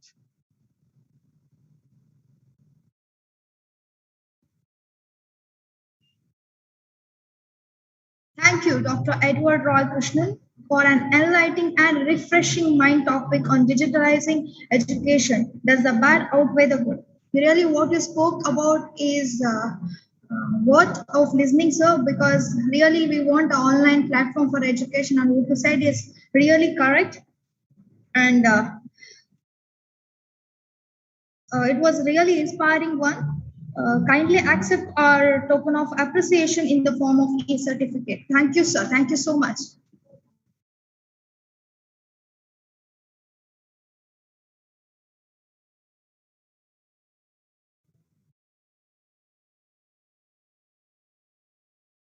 Edward sir, shall I ask one question? Edward sir? Yes, please go ahead. I'm still here. Sir, you are talking about fully online. So what is your opinion regarding blended what is your opinion and thoughts regarding blended? I think that is the first step, because we cannot just switch completely online. We need to do blended learning first, and then we can slowly move into fully online also. Now, I'm not saying that fully online option has to be offered to everyone. No, for some people you can offer. But let me tell you something, the 4,000 plus students that EIU has today, they are all learning online in some way or the other, but through our partners. For example, in Egypt, in Greece, in parts of India, we do have partners delivering the courses on site. Wherever, pandemic is not as bad. So they have already started opening class, and they do lecture also in their own language. Our delivery is mainly in English medium, but they also support their students with pastoral care and some form of tutoring on site itself. So yeah, you are right. Blended learning is also very much encouraged. But when I talked, my talk was more from the point of view of solving some problems that exist in education that cannot be solved with physical teaching, face-to-face teaching, like the brain friendliness. You cannot ensure brain friendliness if you do not integrate technology. So we have to start thinking about integrating technology to a greater extent than we are doing now. Thank you. Thank you, sir. Thank you so much. Thank you. And thank you for the certificate. So this is Shripati here. I just wanted to have one more question, sir, if I may allowed. Oh, okay. Go ahead. Sir, you were speaking about the platform that you built, which is, supporting the academic integrity. So any comment on why it is so rare people have this type of foolproof systems in online domain even now? As we speak about all advancement in digital space, it is still something which is rare to counter this academic integrity. I mean, to support this academic integrity. So some light on that. Okay, so especially technology. Technology is a field that is constantly changing. And as I said earlier, if you take finance, for example, India is a big thing on cryptocurrencies now. Okay, at some point the government was trying to ban it and then come back, say no ban, now ban, then no ban. But now they have already lifted all bans. I think they are trying to regulate it. So that particular technology is blockchain technology is slowly coming in. And in Thailand, especially, even people who have never been exposed to the stock market, have started exposing themselves to cryptocurrency. I mean, everyone, it is seeping into every walk of life. And you cannot imagine, okay, how this technology is revolutionizing banking and finance, okay?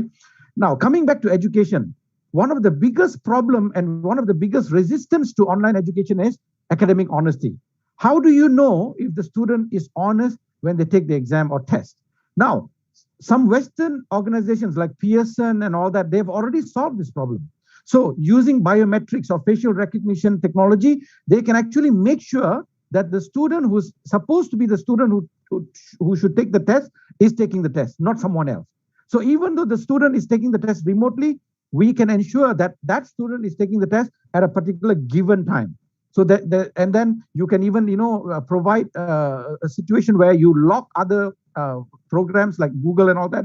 They cannot access during that time of the exam. Okay, or even when you talk about assignment, if it is a take-home assignment or it's a longer project, you can expose the project to plagiarism test or check before you actually start assessing it or marking it. So I think the blockchain technology is the savior for us also, because see, you cannot simply take people's fingerprint or facial imprinting and then store it in a place on your hard drive or server, because it can be hacked and people can misuse it. But on a blockchain, you have something called the smart contract. And what the smart contract does is it will execute a particular action only for a certain time, and then it will delete the whole action. So for example, I would use my thumbprint to access the assessment. And then once the program allows me to go in and I start doing the test, the smart contract will activate the deletion of the thumbprint. So the thumbprint will not be kept, where it's exposed to hacking or hackers. So in that way, the blockchain technology has a lot to offer to education. And that is why I took the bold step to talk to people in the technology field, in blockchain field, in artificial intelligence field, to see how we can work together to solve some of the problems that we have in education. Okay, so it is not an easy solution, but it is a possible solution. But you need to start reading about the blockchain technology and how it can solve some of the biggest problems in digital learning in the field of education. All right, I hope I answered your question. Yes, sir. Thank you. Thank you. Good question. Thank you, sir. Now we have the second keynote speaker. I would like to introduce the second keynote speaker of the international conference, Dr. Dhula Sarkar, Registrar, Raigan University, West Bengal, India. He presently working as Registrar at Raigan University, Raigan, Uttar Dinajpur. Raigan University is a state-aided university under Government of West Bengal as per the Raigan University Act 2014 passed in Assembly, and this university is affiliated to UGC, New Delhi. Formerly, Dr. Sarkar was working as Associate Professor in Management and Royal University of Bhutan, and before that he was working as Professor and Director at Delhi School of Professional Studies and Research, New Delhi, under Guru Gobind Singh Indraprastha University. He acted as Head Department of Management at DSMS Business School, Durgapur, under WBUT, and worked as a lecturer in University of North Bengal and other universities in different teaching positions. Dr. Sarkar completed his PhD from University of North Bengal in the year of 2012. Being a management scholar, Dr. Sarkar has completed his MBA degree from University of Kalyani, West Bengal, and completed FDPM from Indian Institute of Management, Ahmedabad. Having more than 18 years of teaching, research, consultancy, administrative, and industry experience, Dr. Sarkar has published 2 books, more than 15 research articles in international and national journals, and presented more than 21 research papers. And Dr. Sarkar was the editor of the peer-reviewed management journal titled Calyx Journal of Business Management, and reviewed a book on Vedanta for Modern World, jointly authored with Professor Ajay K.R. Singh, Professor at Delhi School of Economics, and it was established in Delhi Business Review in December 2014. Dr. Sarkar was the director of Delhi School of Professional Studies and Research, New Delhi, and successfully managed the institute under GGSIPU New Delhi during 2014 to 2015. Being Registrar of Raigan University, Dr. Sarkar is looking after the administrative works of the state-aided university, which is a big university and having more than 12,000 students at Raiganj, West Bengal. On behalf of Srinivas University, I welcome you, sir, and I request you to kindly take over.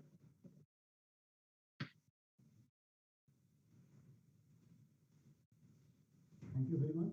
I think I'm audible to all of you. Am I audible? Yes, sir. Yes, sir. Little higher you have to say. Yes, sir. It is okay. Okay. So thank you very much, Dr. Paul. Thank you very much, Dr. Paul. All the organizing committee members of Srinivas University. I would like to thank Dr. Roy and Professor Icar is also here. So I would like to thank everyone out of here and all the delegates, participants, all over the world. I think all have been participated here. So I would like to thank all of you. Today, I would like to deliver a speech on a research paper, basically what is going on.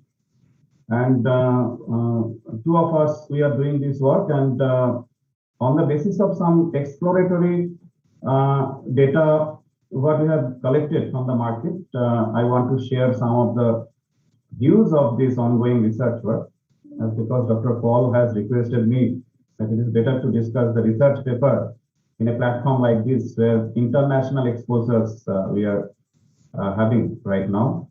So it's a great opportunity for me. I am privileged to share my views in this pandemic situation where the businesses are affected abruptly. My topic, what I have written here, that the online shopping, how it is having a significant impact on the Kirana shop. We have very small shops at our locality, at our para, at our vicinity. So how they are getting affected because of the online business, because of the online purchasing behavior of the consumer. So that study we are doing here. Two of the cities have been taken as a sample.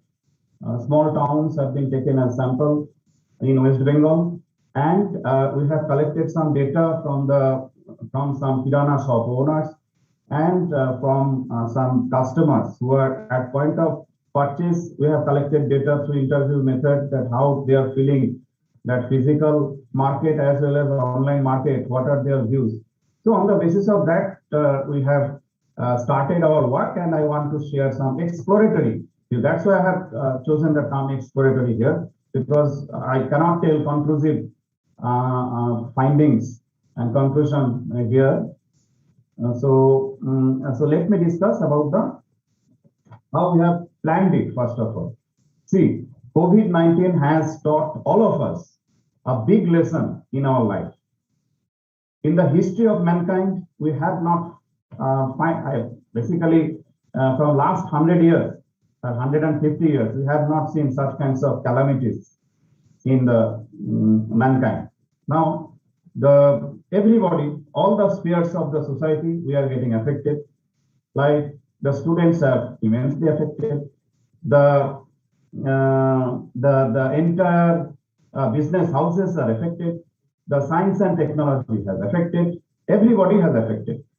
The point is that how to revive our society and how to revive our especially India, our country, from this situation to again to normalcy. So business is very vital thing, and how the local businessmen, how they have been affected, that part I would like to share with you. See, online shopping has dramatically increased from last decade, and as you know that China is the world leader of online marketing. But India has a tremendous potential of digital marketing, digital business, e-commerce. As far as some of the reports, latest reports, what we have found, that India has an immense potential of digital business because of the middle income group. So online shopping in India has attained immensely. Before the pandemic, already it has been started. Now the pandemic, what the situation has been faced by our businessmen here. that we the people, we are now staying at our home, and we are not going out, and what we are doing, and we are using our mobile phones, and we are observing, we are seeing lots of varieties of products in our mobile phones, and some of the personal intentions have been arise that we want to buy some products through online, and we have ordered through mobile phone, and the tendency of purchasing online products have increased. So during these 2 years, the tendency, the consumer behavior, the personal intention to see the products in mobile phones and to purchase and to buy all these products through mobile phones have been increased dramatically. So that is the point of time. Now we are not going to, the kirana shop in our vicinity, in our para, in our locality. We are not going there. We are trying that if I, purchase this product through my mobile phone, then we will get it through home delivery. We will get it in our doorstep. So that tendency has been changed from last 2 years. So that is a point of study we want to make, especially during the lockdown period. What we have seen, the purchasing is quite comfortable and it is trouble-free. The online shopping, we are ordering. We can see our neighbors are also ordering, and from FMCG to consumer durables, different types of products are available. Varieties of products are available on the digital platform, and we are sensitized and we are ordering it.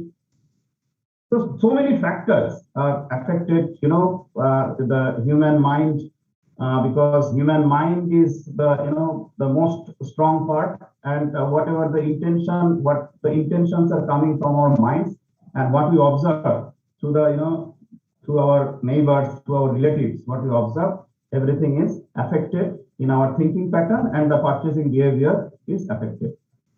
So now we are habituated. Now rural people in India, they are also habituated the terms called Amazon. They are habituated the term called Flipkart, Snapdeal, Myntra. They have more than 100 crore Indians. They are having mobile phones now, and they are having smartphones. And most of them are having smartphones, and they can see through internet that different types of varieties of products in the mobile phone, and they are sensitized, and their purchasing behavior are affected.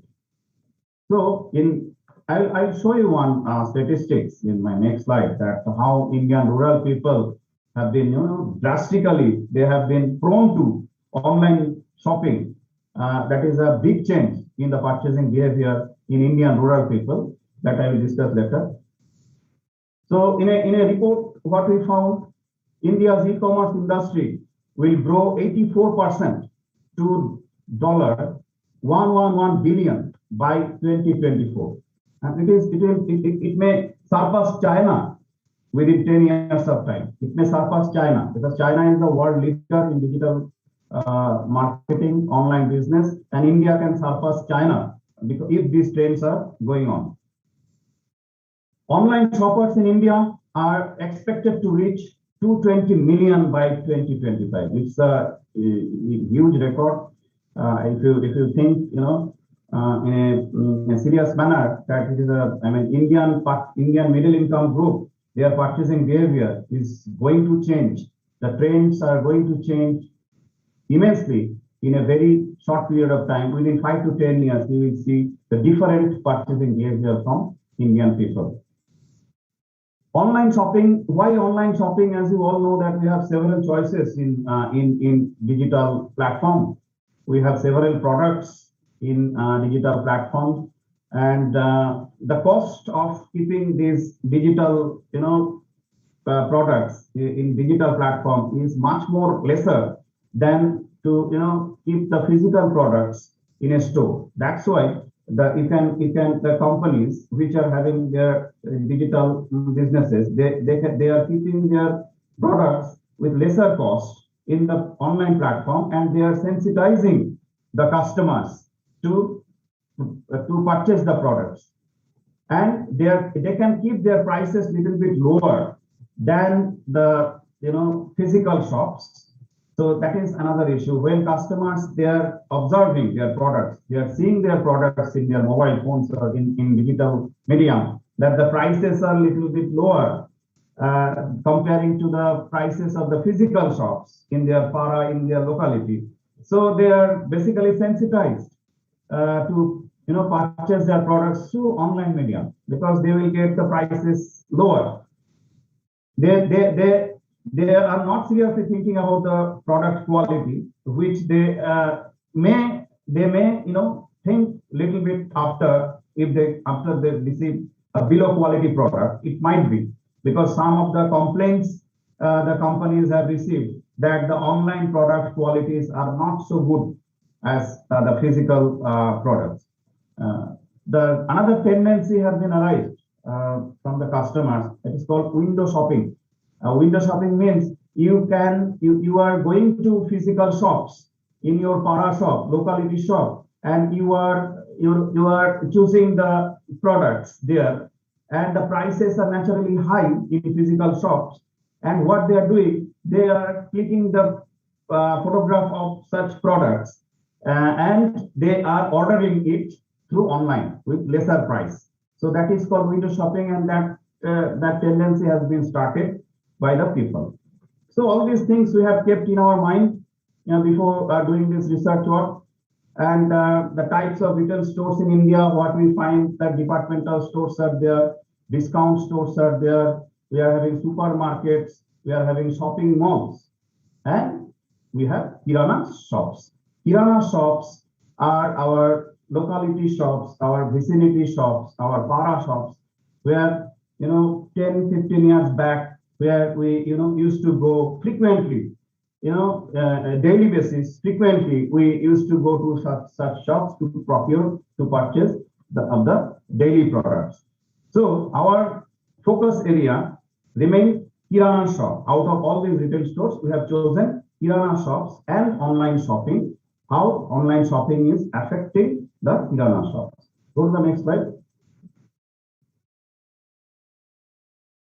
So for doing this research work, we have gone through some of the literatures we have given here, and we have gone through some of the national newspapers like Economic Times. We have gone through Times of India, and some of the studies, very interesting studies we have found where, like one study I can share with you, a study on the impact of online shopping upon retail trade business, written by Amit Shah. Then we have gone through another research article, study on e-commerce and its impacts on market and retailer in India, written by Meenal Dahiya. Then we have gone through some of the research work by Kumar and Arvind. So on the basis of such literature review, we have prepared a research design. Go to next slide. And the research design, we have kept it now. It is exploratory study, and after substantive data, if we receive from the market, we will go it for empirical one and conclude the research design we have prepared. Go back to the previous slide. Yes. Next slide.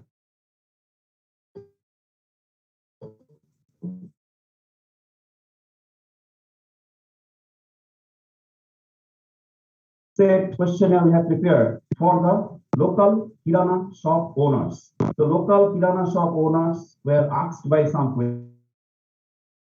questions, and we have kept a scale there and some points we have through Likert scale. And the second set of questions we have prepared for the customers who are purchasing their product at the point of purchasing their product in physical store. We have interviewed them through this questionnaire, and we have kept some scales here. So 2 sets of questionnaires we have designed, and we have started collecting data. We have already surveyed 100 of kirana shop owners, their data, and we have already surveyed hundreds of customers randomly who were purchasing their products at kirana shop at the time of purchase. and two sets of data we have analyzed, and we have found some interesting results. Go to the next slide.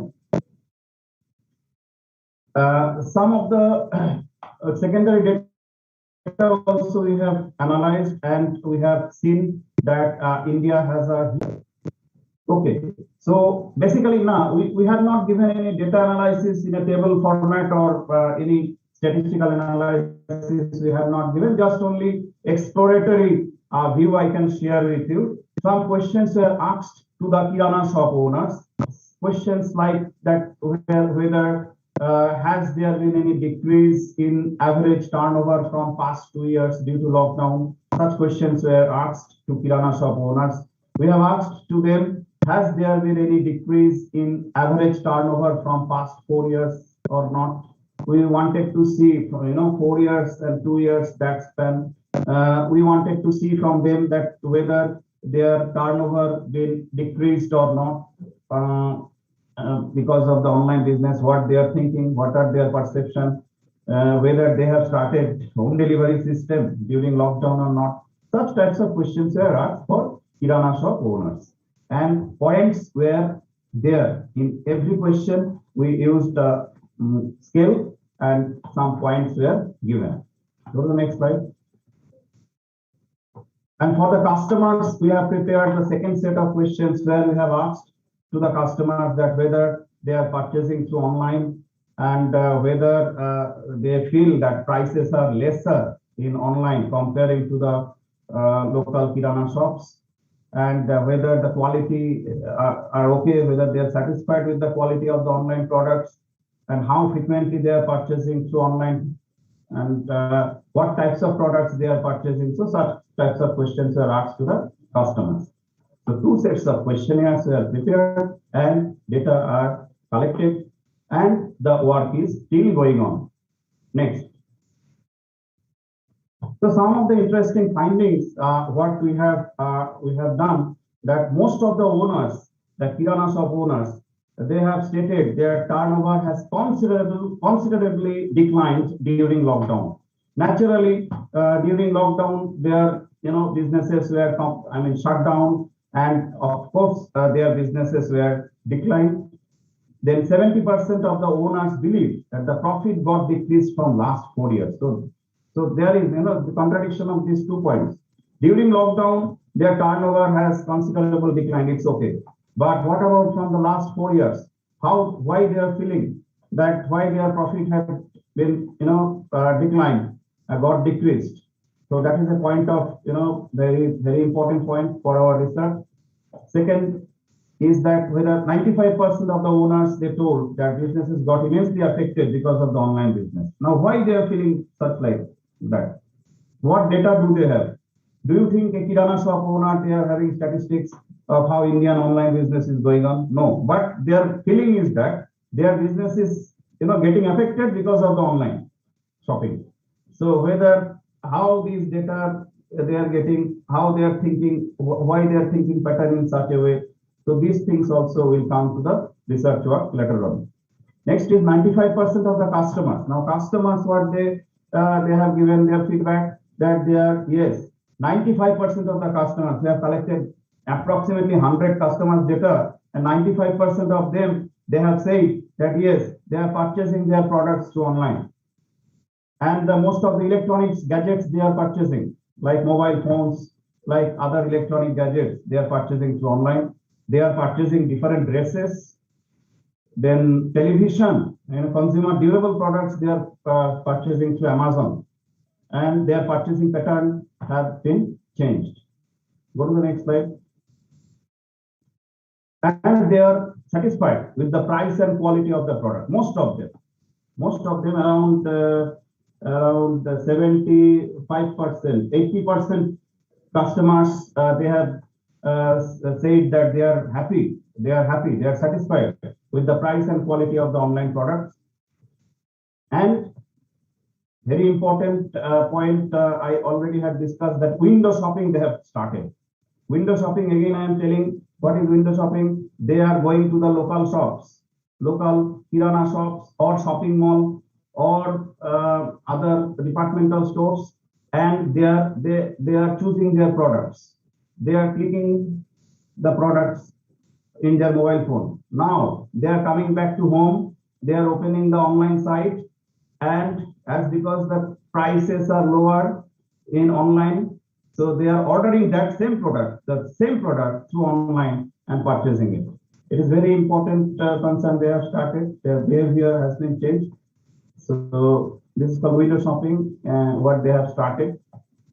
So such kinds of findings we are now getting, and the work is going on. So go to the next slide. So we will come to conclusion for today's discussion. That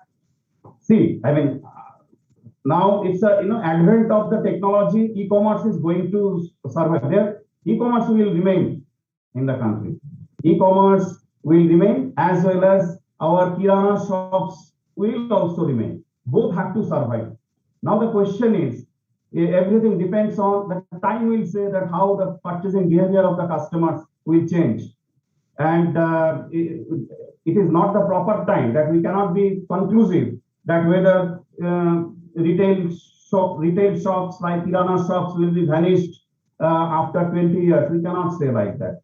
In Indian society, in Indian structure, in Indian culture, kirana shops will be there. So both have to survive, and the economy will tell that how both they will survive and coexist. So that time will say all these things. So some will win, some will lose, but few will do it alone. So the work is going on. It's a research work we are doing, and we have shared our point of view. Though it is a preliminary work, but we have shared it because to get some of the feedback from your end. So I would like to thank everyone. I would like to thank Dr. Paul for giving me the opportunity to share some of our works with all of the stalwarts here. So thank you very much.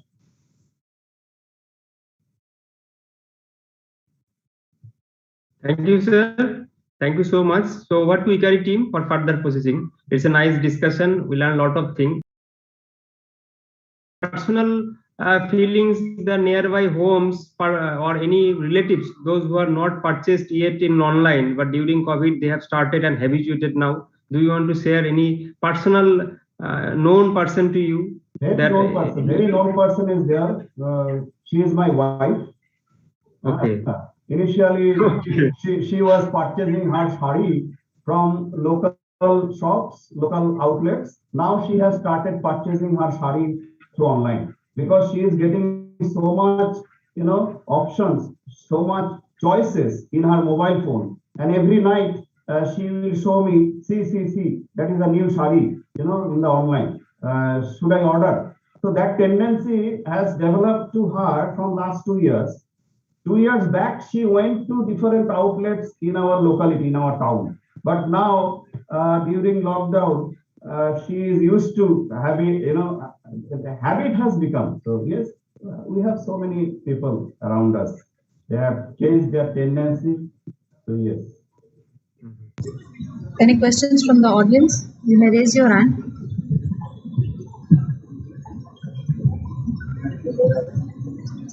Okay, over to Medeshri, ma'am.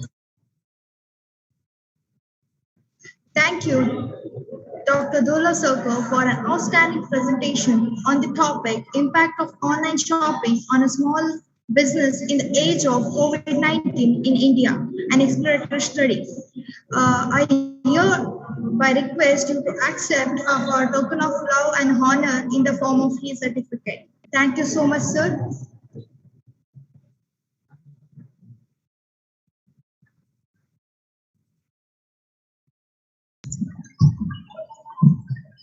Thank you, ma'am.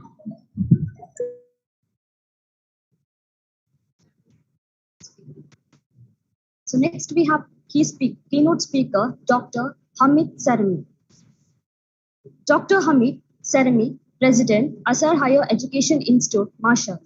Dr. Hamid presently has the position of Chancellor of Asar Higher Education Institute from 20th Jan 2020 till date. Asar Higher Education Institute is a private institute that has been established in 2009 under the Ministry of Science and Education and Research of Iran. Formerly, Dr. Hamid was working as Vice Chancellor in Islamic Azad University, Raigan branch for a decade. And at the same time, he was working as a professor in financial management and human resources management. Prior to that, he was working as a vice chancellor and faculty of business management of Islamic Azad University, Dorbat-e-Jumanj branch for 15 years. Prior to these responsibilities, Dr. Hamid has worked as Vice Chancellor and Head of Accounting and Business Management Department of Islamic Azad University, Birjan branch for 7 years. Dr. Hamid has industry experience, that is, as internal auditing of oil industry of Iran for 4 years. He has worked and taught in different universities as professor in the area of financial management and human resources management and finance for more than 3 decades, that is from 1988 till date. Dr. Hamid has completed his PhD in finance management and from University and Mysore University, Karnataka. He has completed his BCom and MCom from Dhula University, Srinagar, and BA from Pune University. Dr. Hamid has wrote more than 3 decades of teaching, research, consultancy, administrative, and industry experience. Dr. Hamid published 8 books and more than 80 research papers in international journals. He attended many international conferences, seminars, and presented more than 50 papers. Dr. Hamid has invented to more than 50 international conferences to be the key speaker, resource person, session chair, guest lecturer of honor of chief guest. Professor Hamid is cooperating with several universities in India as external examiner. He has examined and evaluated more than 40 PhDs, this in commerce and management area during the last 3 decades. Dr. Hamid has revealed more than 100 research papers in last 3 decades and cooperated with some international journals as an auditors, board members, and reviewers. I wish them a successful future. I also give great thanks to my best and very close friend, Dr. P.S., the Honorable Vice Chancellor Srinivas University for inviting me to attend this conference and let me have this golden opportunity to be among and with you nice and kind people from my beloved India and share my experience and opinion regarding this serious suggestion. It is a matter of proud to me to be with you for a while and share my knowledge with you and provide my 33 years experience to this organization as a key speaker and guest of honor. Dear friends, first of all, with your permission, I would like to say about the impact of the uninvited guests and disaster of the 21st century, that is COVID-19, and scientific and academic event, how difficult it is to hold the conference in this critical and sensitive situation. And I sincerely thank all of my good friends in this conference. The result of their really continues and minute to minute effort have been our presence in this valuable conference. The outbreak of Corona since the first days of last year has had a wide impact on the various aspects of the people's lives. Meanwhile, the scientific committee of the countries has faced the closure of the university and cancellation of some conferences, meeting and conferences. Some conference and conference organizers decide to use space to hold the conference, while others cancel the meeting altogether and postpone it until next year. Anyway, what is a fact that in the past, people were free to work freely in any job or a social rule. Education life has become more internet than ever before. Hence, we should not lose our hope and know that life is going on and activity should be better and continuous, especially in the scientific discussion, conferences, university classroom, and etc. So let me come to the point and begin my speak on the topic innovation in management, challenges and opportunities.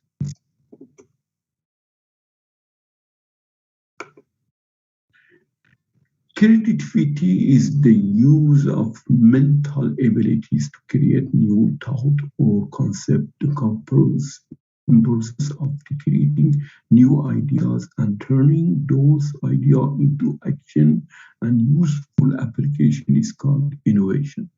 In the case of organization management, it is ultimate success, and sometimes even it is several dependence on the ability of planner to innovate and apply new ideas. The most important reason for the need for creativity and innovation is the problem arising. Problem solving is possible in two ways: rational problem solving and creative problem solving.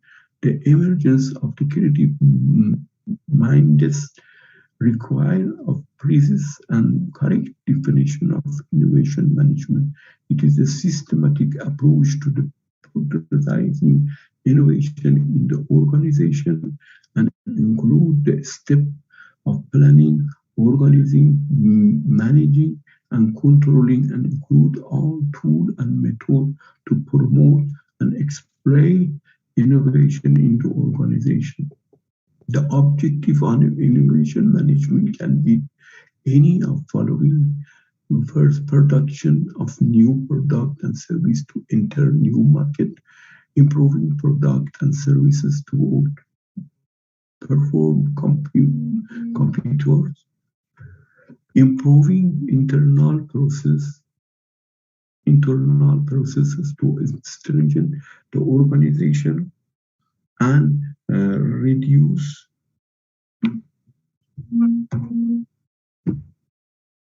cost.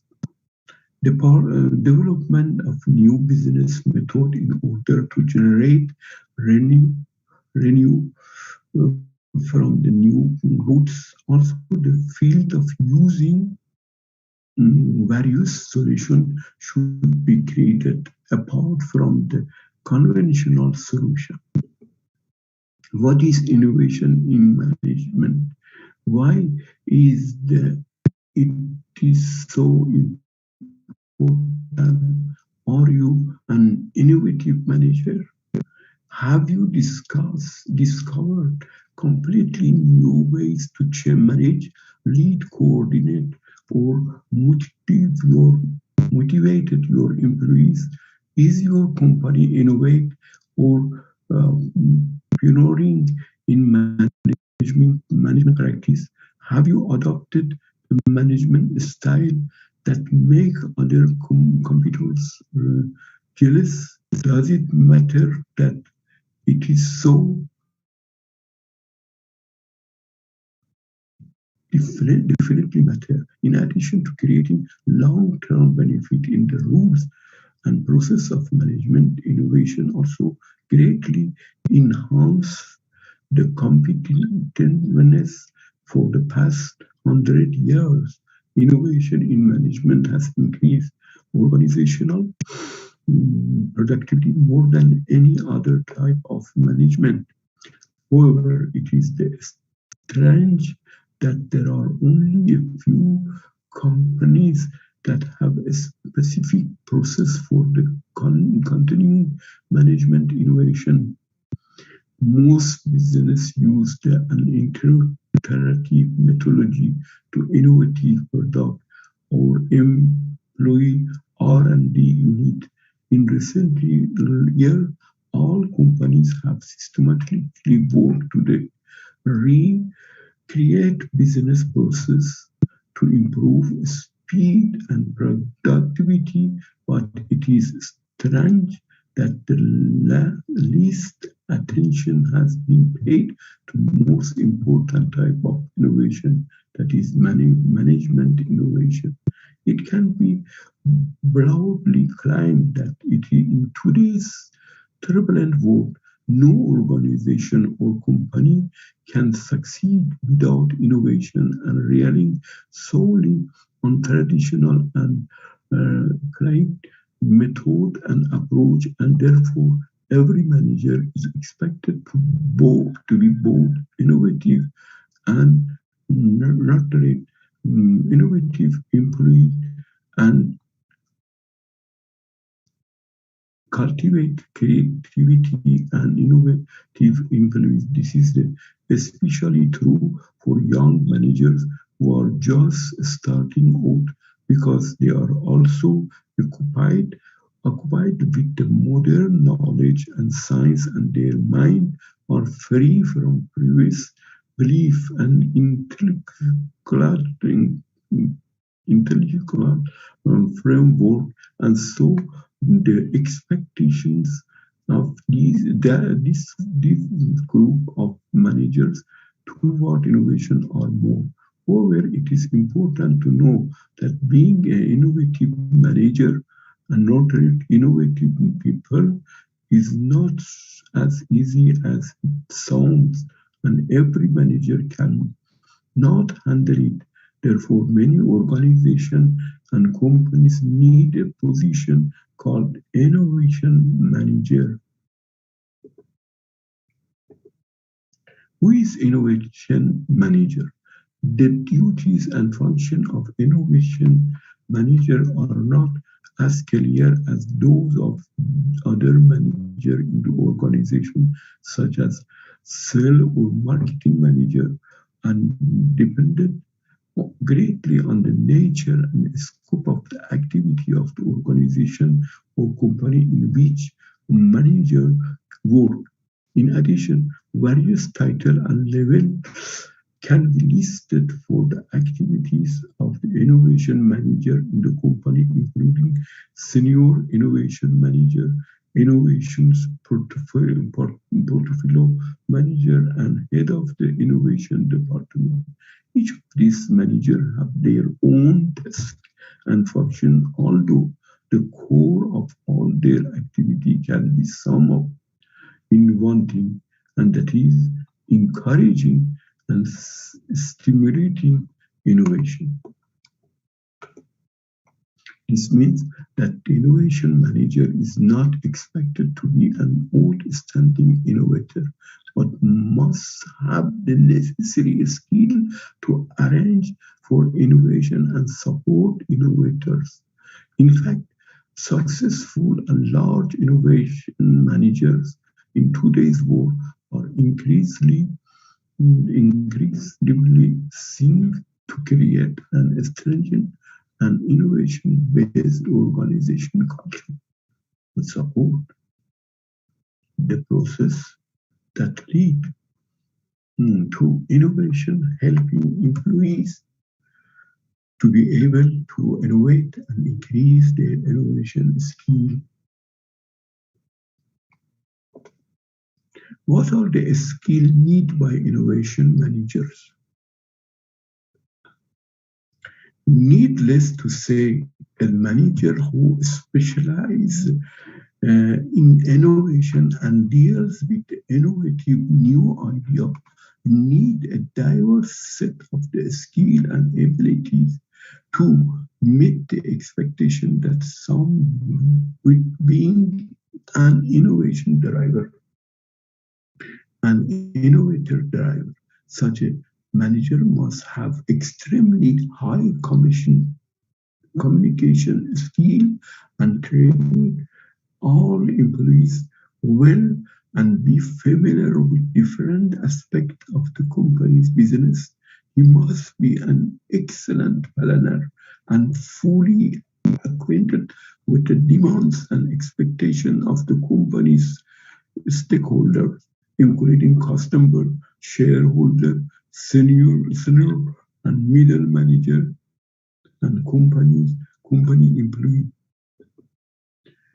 Accompaniment and far-sighted innovation manager should be well aware of the obstacle and challenging facing the implementations of the company's current process and operation, and be able to predict what problem and obstacles innovative program and project may face and what should be done to overcome barriers.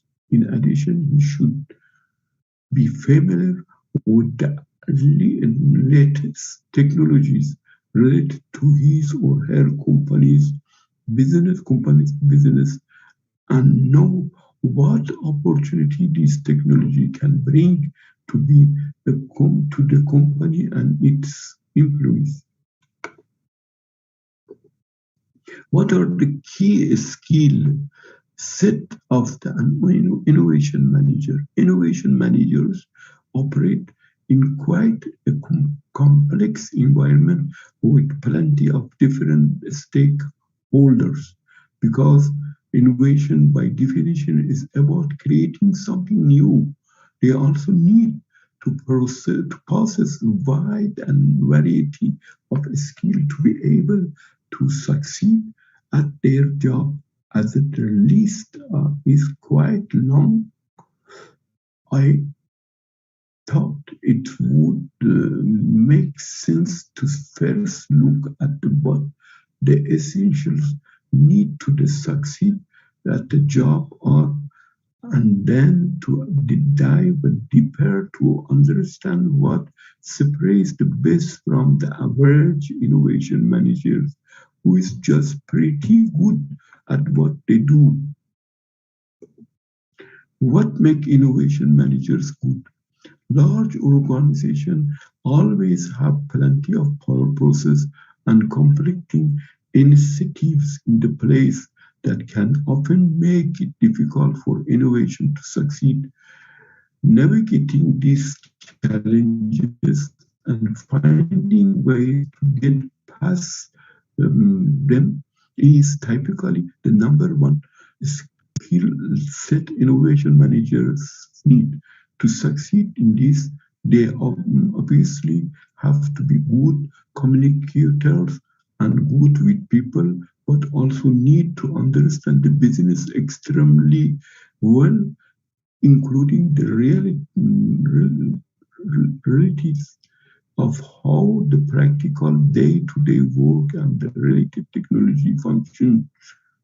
Large organizations have plenty of process and conflicting initiatives in place that can make it difficult for innovation to succeed. Navigating these changes is typically the number one skills set for the innovation managers.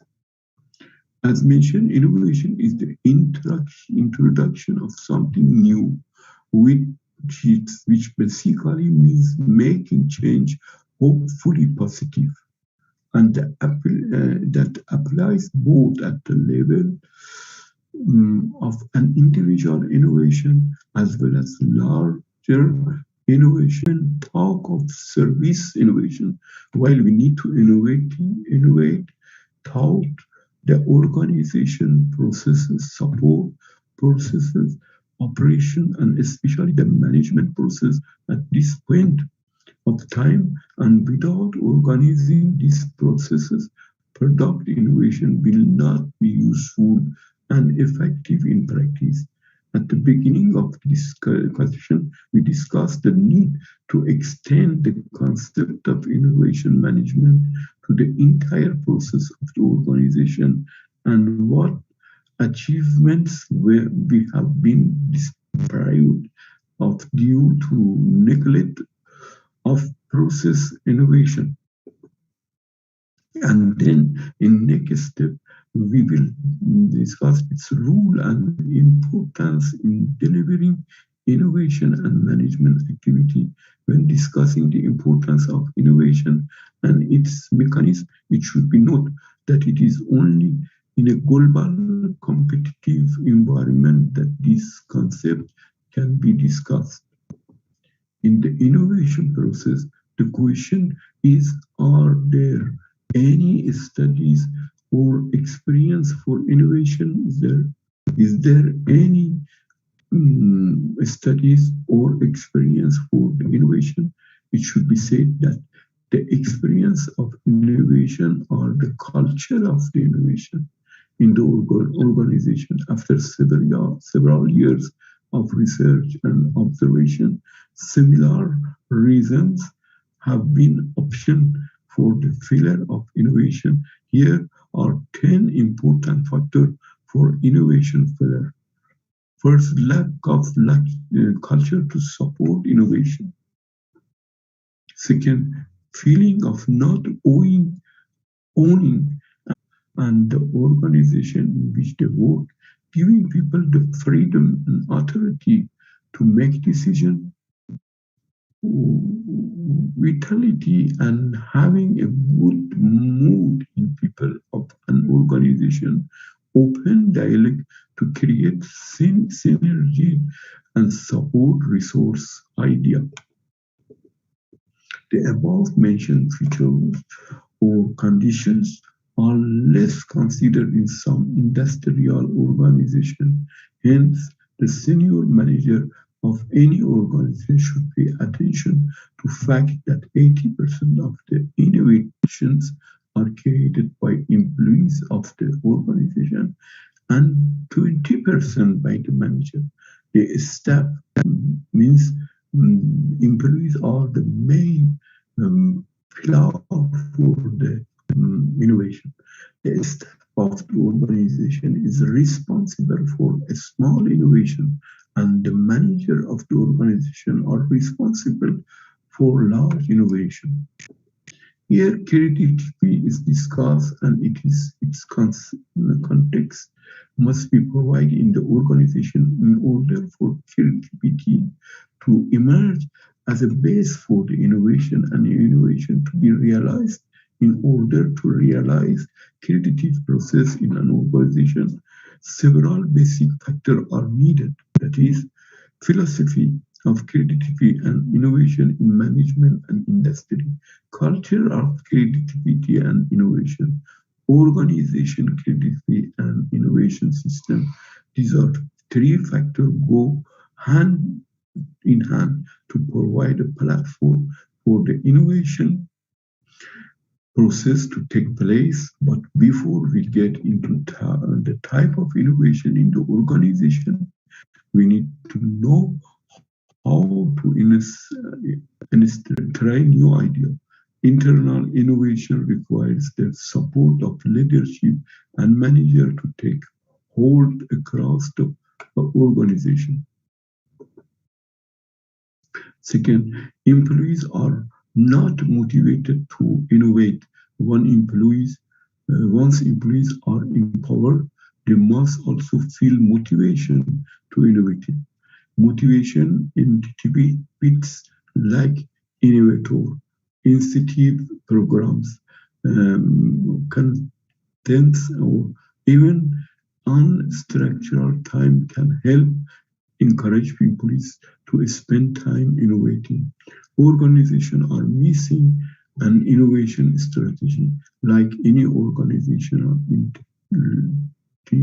developing a concept innovation strategy is crucial, and innovation strategies dictate the direction of innovation and its operational implementation. Without one innovation effort, risk miss and innovation is centralized to one functional group. In many organizations, innovation is responsibility of solely one innovation challenges group like R&D, product development. Lack of collaboration. Collaboration is the key to innovation. While many organizations understand the importance of collaboration internally, collaboration externally can be equally important. Innovation ecosystem bring together industry, partner, customers, and even competitors to drive innovation in the industry forward. Lack of diversity.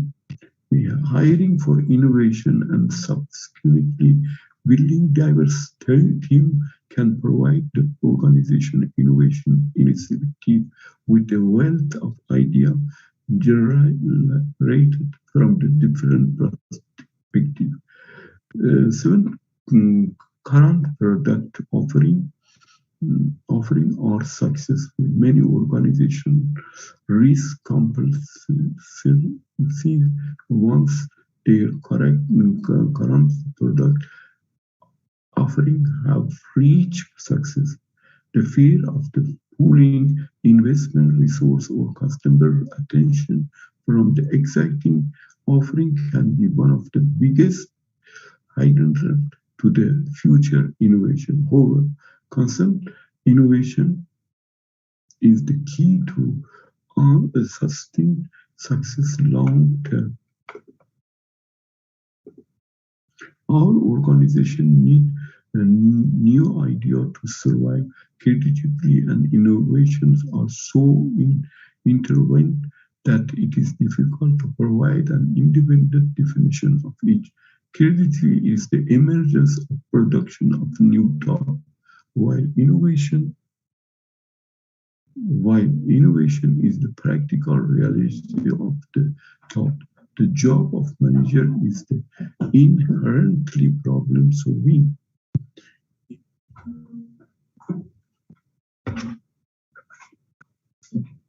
If there were no problem in the organization,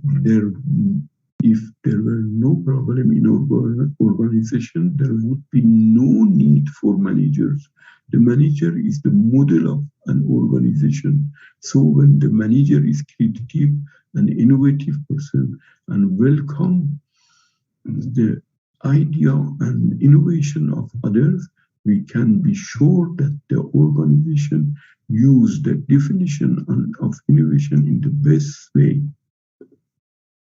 Opportunity. Some of the potential opportunity for innovative management can be summarized as follows. Increase the ability to manage the uncertainty. Increase the growth, revenue, profitability, and competitiveness for the organization. Reduce cost and waste and increase productivity and resource efficiency. Improving stability and flexibility. Increase the satisfaction of user, customer, citizen, and other stakeholders due to efficient, creative, and innovative management. Employees empowerment and organization dynamics. Promoting the reputation and evaluation of the organization.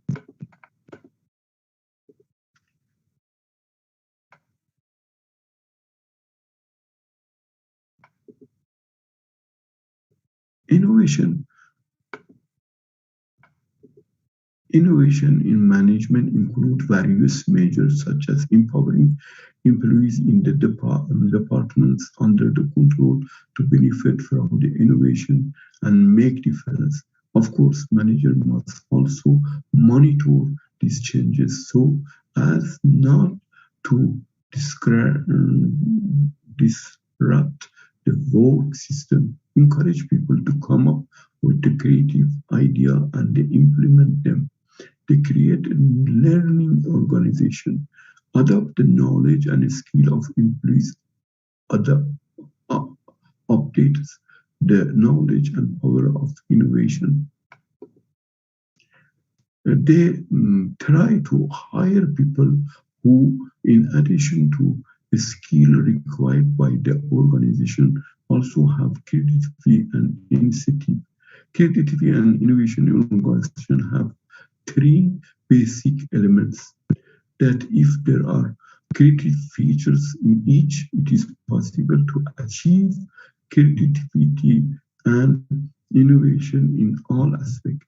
These three pillars include the creative manager, the creative organization, and creative staff who can influence the role of creative managers at the top of this triangle. The role of initiative manager is very important and sensitive in organization where creativity and innovation are the main requirement and factor of the organization, because management can stimulate the ability of creativity and innovation to increase, or his behavior and action can prevent this vital matter. The art of innovative management is to use the creativity of the others and find creative mind. The art of innovative management is to use creativity of the others and find creative mind. In the end, while giving many thanks to all of you, dear ones, let us all pray together and pray to God Almighty to restore and return and grant health, happiness, prosperity, and peace to all the people of the world and nations. Thank you very much, and thank you for bearing me for a while.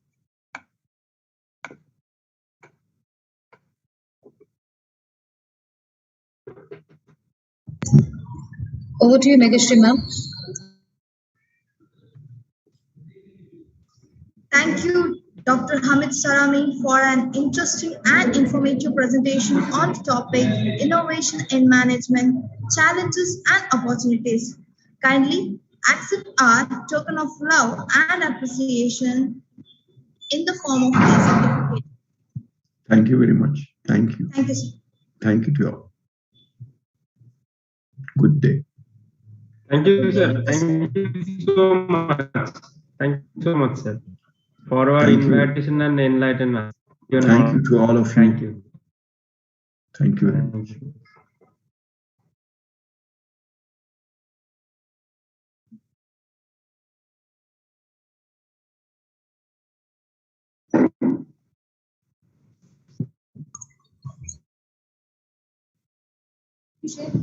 Yeah.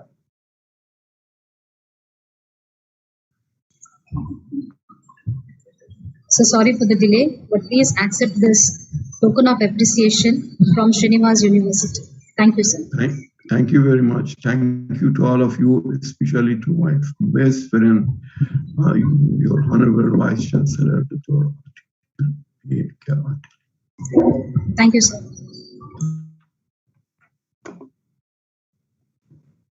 Now, I would like to call upon Dr. Niaz Banerjee to propose the vote of thanks.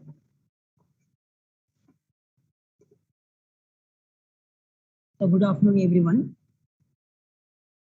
As we are approaching the end of the first day program of International Conference on Academic Research and Innovation in Management, Information Technology, Social Science and Education 2021. It gives me immense pleasure in proposing vote of thanks to the resource person they are with us today, who have taken time out of their busy schedule to grace us with their presence and thoughts. Firstly, let me wholeheartedly thank the first keynote speaker of the day, Dr. Edward Roy Christen, Director General, European International University, France, who have been instrumental in collaborating with our university in organizing this international conference, and also have enlightened us with his speech on the topic Digitizing Education. On behalf of Srinivas University, ICARI team, and all of us gathered here, we would like to extend a heartful gratitude to you, sir.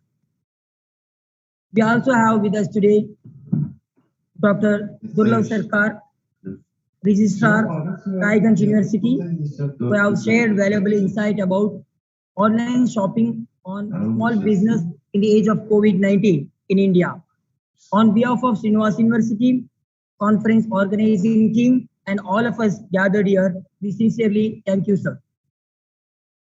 Dr. Hamid Sarami, President, Chancellor, Asrar Higher Education Institute, Mashhad, Iran, who is also a close associate with our university and has deep regard about all endeavor that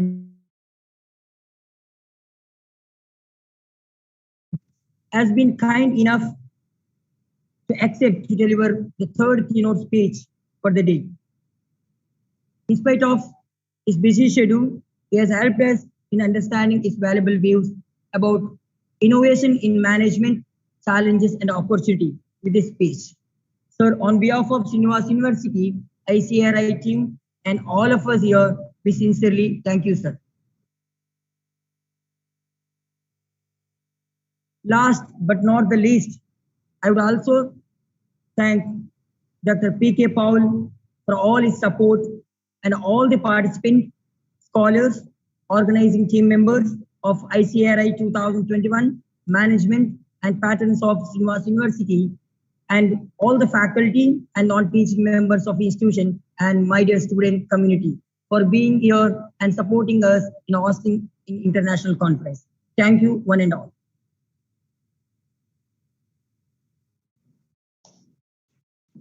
Thank you, sir.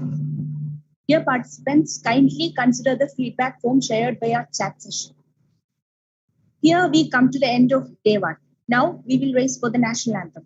Also note that day 2 of international conference with keynote address and 3 parallel paper presentation sessions are scheduled at 10 a.m. tomorrow. The link will be shared in the WhatsApp group. So now kindly raise for the national anthem.